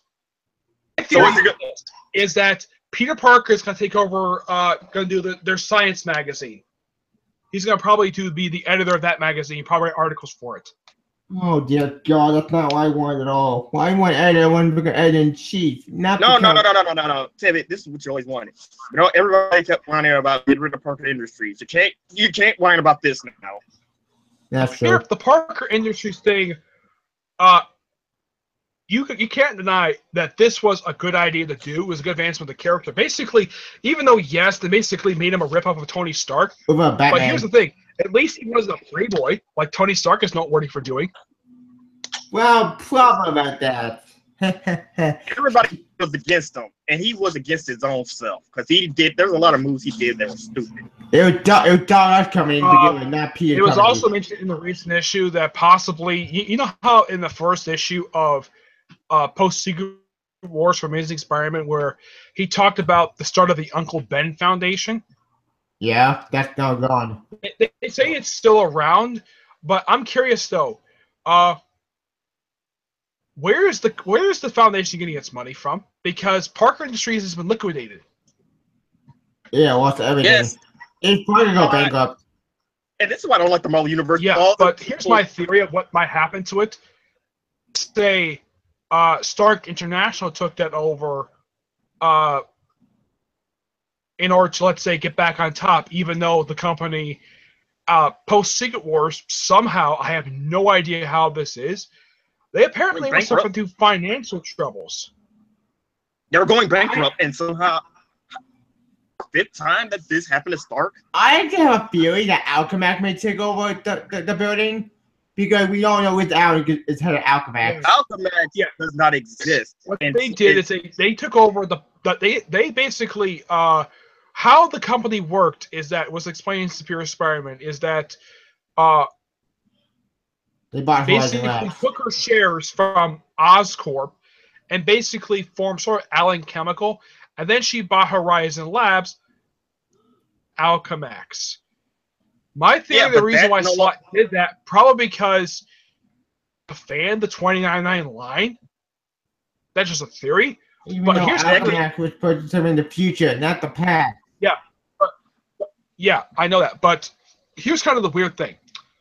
Unlike, let's say, when Peter David introduced him, like basically after when Spider-Man 29 got his own series again, when he brought in Miguel O'Hara, story which basically brought him from the future, it's like, okay, old readers have a pretty good idea who the heck this character is.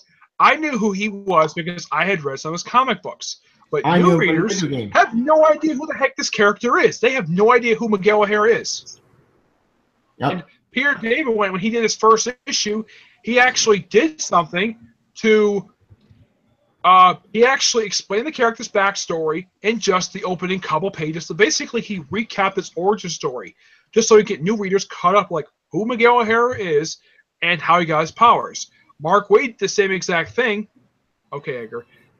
When he did the relaunch of Daredevil in, I think it was 2014, about the character's origin story, just the characters, people caught up to speed, even though it's just still the same creative team, and it was relaunch #1, but at least he bothered to explain who the heck Daredevil is.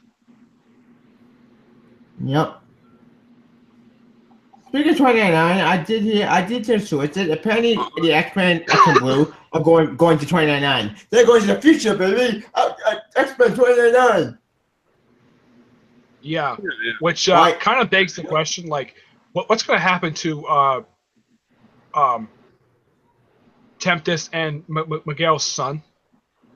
That's why I wonder, because those two guys I love that story. That plot line was interesting.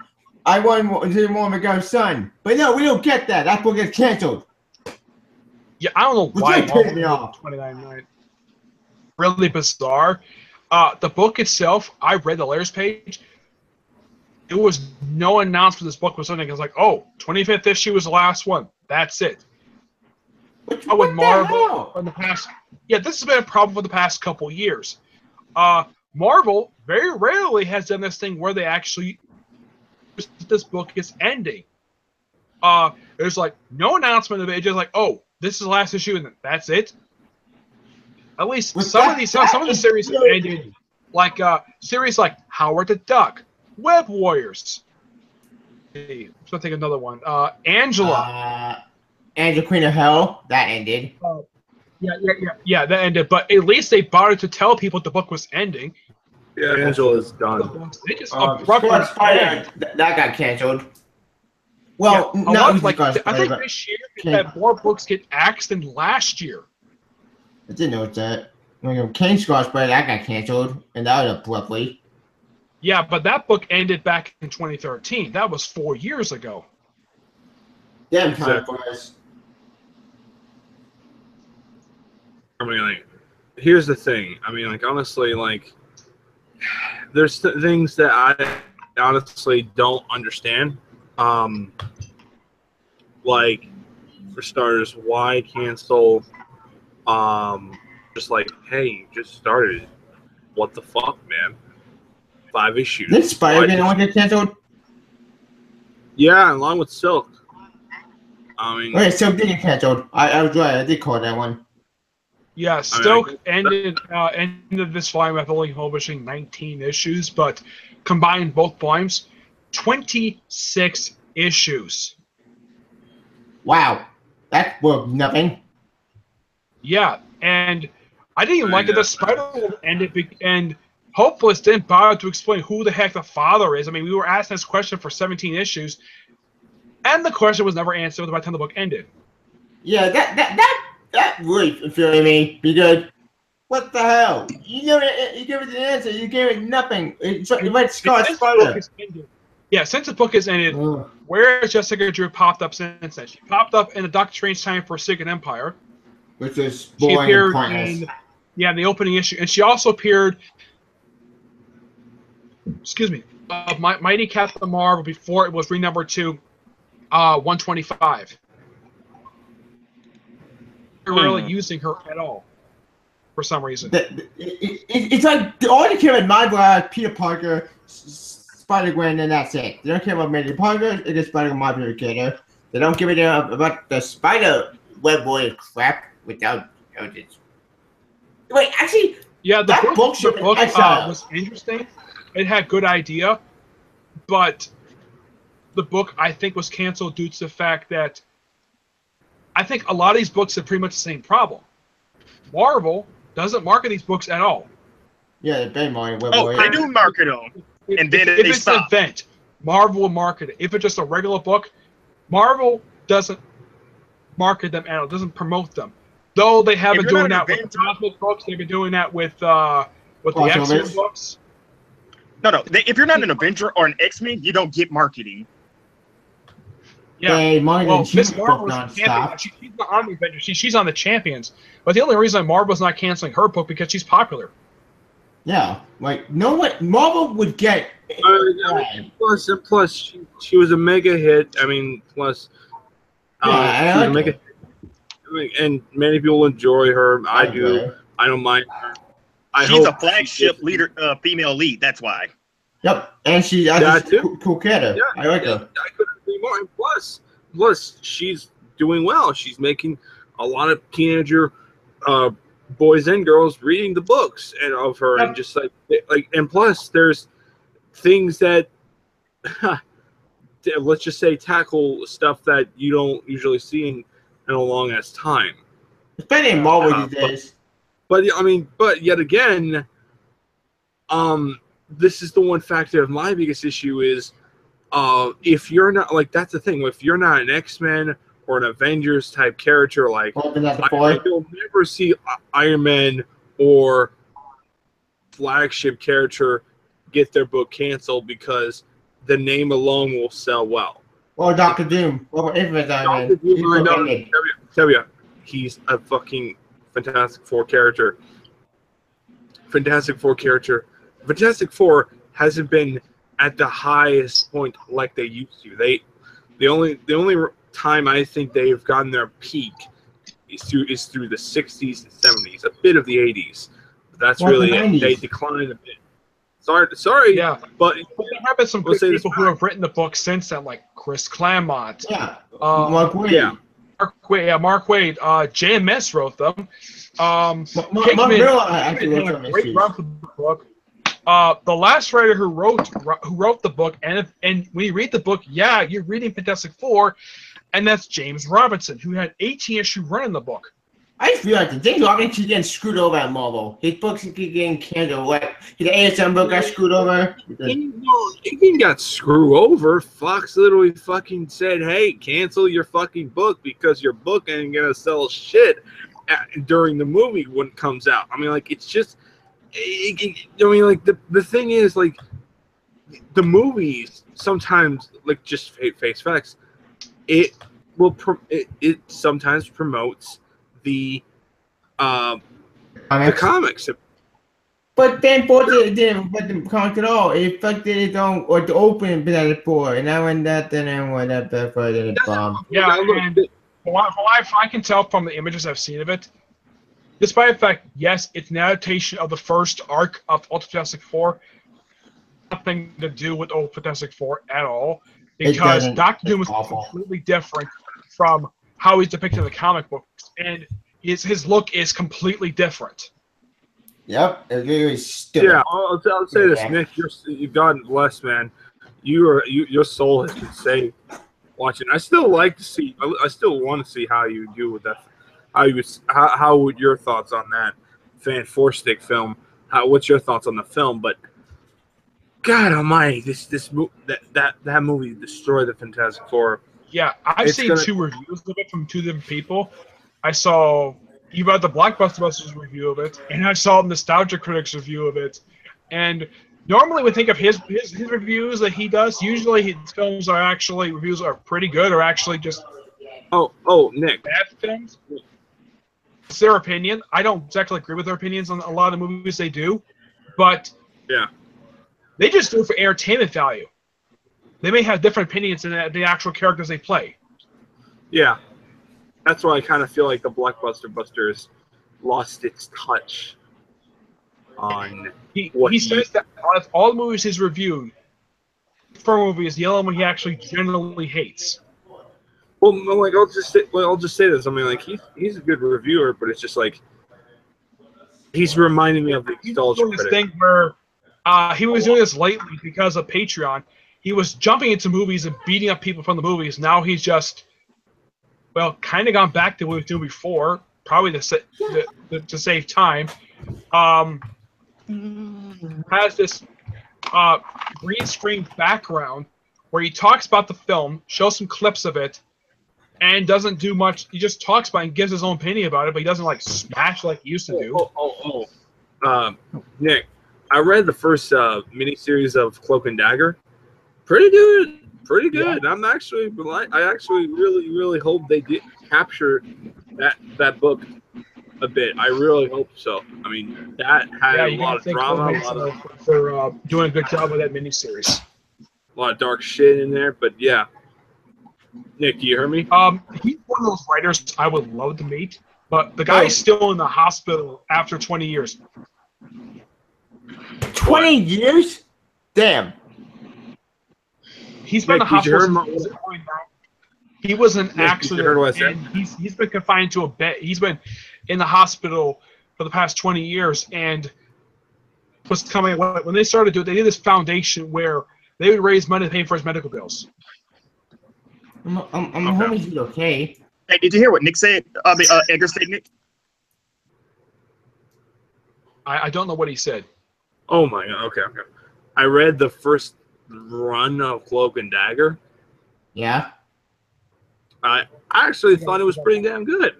The run definitely had a very drama, dark and gritty stuff, which I'm like, I hope they takes a lot of this stuff and it has a lot of like, let's just say Christianity type stuff in this thing.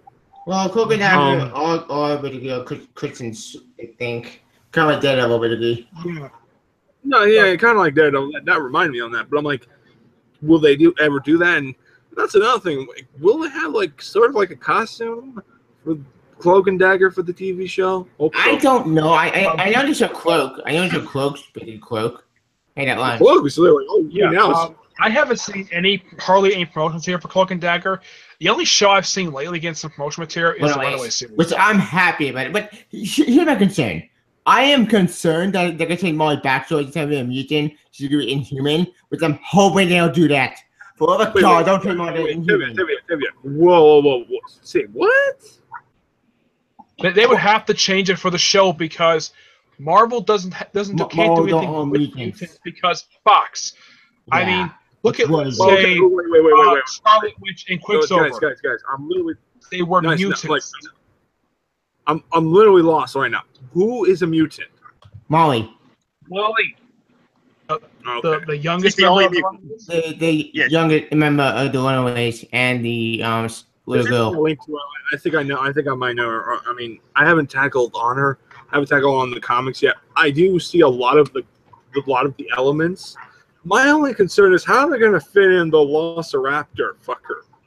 Actually, you're talking about. You're doing that. Lance, I have heard he is going to be in the series. He's definitely going to be he's going to be in the show. Probably going to be CGI like Lockjaw is on Humans. Which I'm fine with that. Because they have to. Because they want to wear that makes sense. Yeah, because they also had to change the Ancient One Stafford one because the one in Doctor Strange is not the one they're going to use in the show. Wait, which one are they using? With these guys look in the comic, they're the most bizarre things I have ever seen. Weird thing is, Brian K. Vaughan did not bother to explain these guys' backstory or what the heck these things can do, aside from the fact they were the prize benefactors. Brian K. Vaughan, I mean, actually his run with X-Men is that after he left, the book went to shit because that's why I say, Edgar, if you're going to read it, read the first volume, the first one Brian K. Vaughan wrote, and then stop right there. Well, read volume 1, 2, and 3, and then stop. Currently, the Runaways book is on its, I think it's on its 4th writer right now, who did the first volume. The second volume, he did the first 24 issues. The last 6 were done by Joss Whedon. And you have the guy person who did... Awful. Yeah. Like, what was so bad? Okay, please tell me what was so bad on the Joss Whedon issues of Runaways. The Joss Whedon issue of Runaways were not that great because they had no direction and they made no sense. Okay, I have to. Then after he left, Okay. then the book got relaunched under, well, the writer who did Volume 3, who introduced that character, for that Time Dispatch character from 1904, who Which was weird. was basically, get this, this character was a child bride. She was forced into abusive marriage, so the Runaways basically brought the future to get away from that. The book ended with this cliffhanger, like, what's next? And the book was put on hold indefinitely. 8 years. 8 years. It was put on hiatus to be retooled. That was probably Marvel saying, oh yeah, we're canceling this book because we have no idea what we're doing. And then after the book ended, they popped out a few times since the book ended. They popped up in like an arc for Dink and Dork Wolverine. They popped up a couple of Avengers Academy because of Lance. Yeah. They popped up in They had popped Avengers Arena. Well, a couple of them did. We're very and of course, they popped up Avengers in the cover. Yeah, Marvel said. Oh, I was gonna say Marvel's official statement was the reason why they didn't bring the Runaways back because they were waiting for a good time to have a good story to bring them back in, which was basically they didn't know what to do with the characters, so basically they just popped up in people's books at random. Molly popped up in the Young Avengers? He popped up randomly in random people's books, and it wasn't the team; it was just members of the Runaways. You might see one here, two there. Kevin Machina, the guy who's the son of Ultron and Vision's brother, he popped up in Avengers AI, Sam Humphrey's book, great book, I highly recommend it. And then he appeared after the book ended. He popped up in the Tom King Vision book. Wait, what? Also, Nico. Not Nico. Nico popped up at A-Force. Oh, I'll say Nico popped up in Avengers Arena. Then she was in Avengers A-Force. Well, Undercover, then A-Force. But A-Force, I've read the book. The book was really good. I don't really get why G. Willows left the book and handed it to Kelly Thompson. I don't know why she left for it, but I didn't hate the book at all. I mean, yeah, the book changed artists too, but I didn't think the book was terrible. I read all the issues. I liked, but after School 2, it went down. You know how when a series ends, where in the final issue, the group disbands? Yeah. Not disband. After the book ended, nobody brought up whatever happened to this group at all. It wasn't brought up in the Humans books. Basically, Medusa never mentions this group at all. It has not brought up in the Shield book. Isn't brought up in nobody's book. Didn't it happen in Civil War 2? What happened to that cosmic chick they brought up? Yeah, she disappeared. Dazzler has barely shown up in the comics since then. I thought Pokemon Night showed up during the whole stupid Missing Negative arc. Last time Dazzler showed up, was it in Missing Negative? IVX? No, last time Dazzler showed up and you're talking about not Dazzler. You're talking about not Dagger. My bad. I got my character. Yeah, Dazzler. Captain Marvel, well, she showed up, but here's kind of the weird thing about A-Force. It suffered the same problem as the first run for Titans, where even though these characters in other books reference them. If you read the Captain Marvel book that was coming out like volume that post Secret Wars, at no point in the book was ever brought up. A-Force was never mentioned at all. A-Force was never brought up even in Ultimates. It's like nobody at Marvel wanted to bring up A-Force. It's one of those groups that basically Marvel came up with, and nobody wants to talk about the group as soon as the book ends. It's the same thing that happened with Colin Bunn's Fearless Defenders book. The book ended. The Ultimate get screwed over too? In that book just basically just disappeared, never seen again. Like, I think that's because nobody wants to write the characters, so they have to do something with them. Wait. But at least in the case of like a character like Valkyrie, she just popped up maybe a couple times since then, and Mist and Night is still semi-active in the Marvel Universe, basically being a supporting character in Sam Wilson's book. Mary Jane's useless as now for the rest of the these team, Danny Moonstar popped up in the last couple issues of Outer Rings New Avengers. Let's see. Alyssa Bloodstone, who joined the series toward the end, she's currently in Monster Unleashed. Which was pointless. But yeah, Monster Unleashed right now, it's really boring. But as the characters like, Clea appearance in the Doctor Strange Annual, which was really good. But as for Annabelle Rates, the original character used in the book, the one who's a lesbian, who also in the first issue, Yeah, she disappeared. But the first issue became infamous due to the fact that Annabelle Riggs, in the first issue after Valkyrie rescued her, she basically made out with her right after that. She's like, What? yeah, basically implying that Valkyrie might be bisexual. Sure, why not? I'll buy it. Because she a little bit And the way that Colin Bunn writes her, it's like she's not angry about it. She's like, okay, not the first time I've done that, but okay, fine.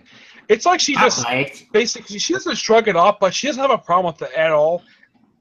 And then, like in the last issue, when they brought a new character, the one who's Inhuman, they introduced for Infinity. The Pendulum issue, the Inhuman character who joined the group, who's also a lesbian, decided to have it where Colin Bunn had it where off panel she and Annabelle Riggs had sex, and then Valkyrie had like no problem with that at all. So you move on. Despite that Annabelle Riggs was in love with Valkyrie. Okay. Yeah, I don't care. I don't at this point. Yeah, I don't have a problem when characters do this because it's human. I don't have a problem with characters turning gay as long as it makes sense. Unlike Iceman turning gay with a horrible idea. Yeah, but other characters when they were turning gay, Iceman is just a different case altogether and should not be turned gay. Yeah, that's another can of worms. We'll be all day to talk about that. Then funny. I don't want to talk about that. I know that Jeremy wants to wrap this up, but this week for Marvel was a pretty good week, somewhat overall. I think next week will be a little bit better, but DC probably had a better week than Marvel did. I think DC has a lot better books right now. Marvel, I know. The only good book I'm reading now, On the Wolverine. I'm only reading Miss Spider-Man because of curiosity, even though I know it's really not good. But I had to I would look say at some of the books released in Marvel Legacy right now are really good. Good. I haven't read a bad book released under Marvel Legacy. Like in the Black Panther book, Black Panther fought Ulysses Claw. I'm not surprised by that because of the movie. Yep. X-Men it's off to an okay. It's off to at least Marvel Legacy so far. It's off to a pretty decent start. We'll see from there. Yeah, we will see. Yeah, we'll see. Oh, that lasts. But now it's time to wrap this up. Being axed, I have not heard anything of Marvel's axing in their series. I mean, Silver Surfer is the most recent book to be canceled, but as far as I know, no book is being axed anytime soon. I know Women's Scarlet Spider is gonna get canceled because we all know Marvel hates Scarlet Spider. Well, it's Ben Riley, and I highly doubt they're gonna axe the book without telling Peter David first. Well, they canceled X Factor and they canceled 2099. Well, they cancel all new X Factor. I have heard due to low sales. Yeah. Everything was getting canceled because of low sales. Star-Lord got canceled because no one knew it was even happening. That's true. So we got canceled. Up until recently, Marvel has really, really sucked at promoting their books. I mean, the X-Men books, with the exception of Deadpool, are being promoted, and at the end of every single book, they know where these books are coming out. So we know the X-Men books are being promoted. The Inhumans books are being promoted, are going to the same thing. If you're not a female lead, now, the Cosmic books being promoted are the main Guardians of the Galaxy book and the miniseries Telltale Games. That's it. If you're not a female lead, Thanos is being promoted as well. Was coming out. That was in the promotion material for at the end of those issues. But Rocket was pointless. It did a miniseries that no one wanted. It was a series that you were basically making the character into sort of a space version of James Bond. Okay, interesting idea, but it went nowhere. Or did it? Well, maybe you're right, but maybe you got at the same time. Let me say this. Maybe how you felt, but probably went somewhere that could have a good storyline in the near future. I mean, like, there's things that, hey, we fucking probably forgot about, and hey, behold, like, they brought it up and made it actual relevance. The weird thing about Rocket, what was that if you read the book, like, like on half the page, the thing is covered with tons of text. Exactly. I did not get up why the artwork was fantastic for Rocket. It was great. I mean, like Rocket, Great. like he. The reason why he's getting a book because one, the movies, two, he's got a book in the past and it works before. So I think the book ended recently. but yeah, the recent Rocket series that Al Ewing did. The previous book, I think, was done by Matthew Rosenberg. Okay. Okay. Well, it's time to do the outros. Okay. So you guys just tell your outros in any particular order. It doesn't matter. see ya. Yeah. Oh no, I mean just tell your outros. Yeah, like that. Oh, look. Yeah. You can follow my YouTube testimonial and screen. You can follow my video on my Twitter, and you can follow my BidMe. You gotta follow me on Twitch because I could recommend I do blog on Twitch sometimes. You can join Geek 101 on Marvel Legacies. And do my next broadcast on DCU, I think. Who knows? Yes, we're doing DC tomorrow. Okay. Yep. Nick. Well, you can find me on my YouTube. You subscribe to my YouTube channel. Also follow me on Google Plus and Twitter. I am building up to my 1,000 video, which I still have not decided what I'm going to do it on yet. Anything, everything you ever done. Yeah, I'm still thinking Or just talk about your channel in general. But I'm just a few videos away right now. Well, we could brainstorm that later. Until then, see you guys next time.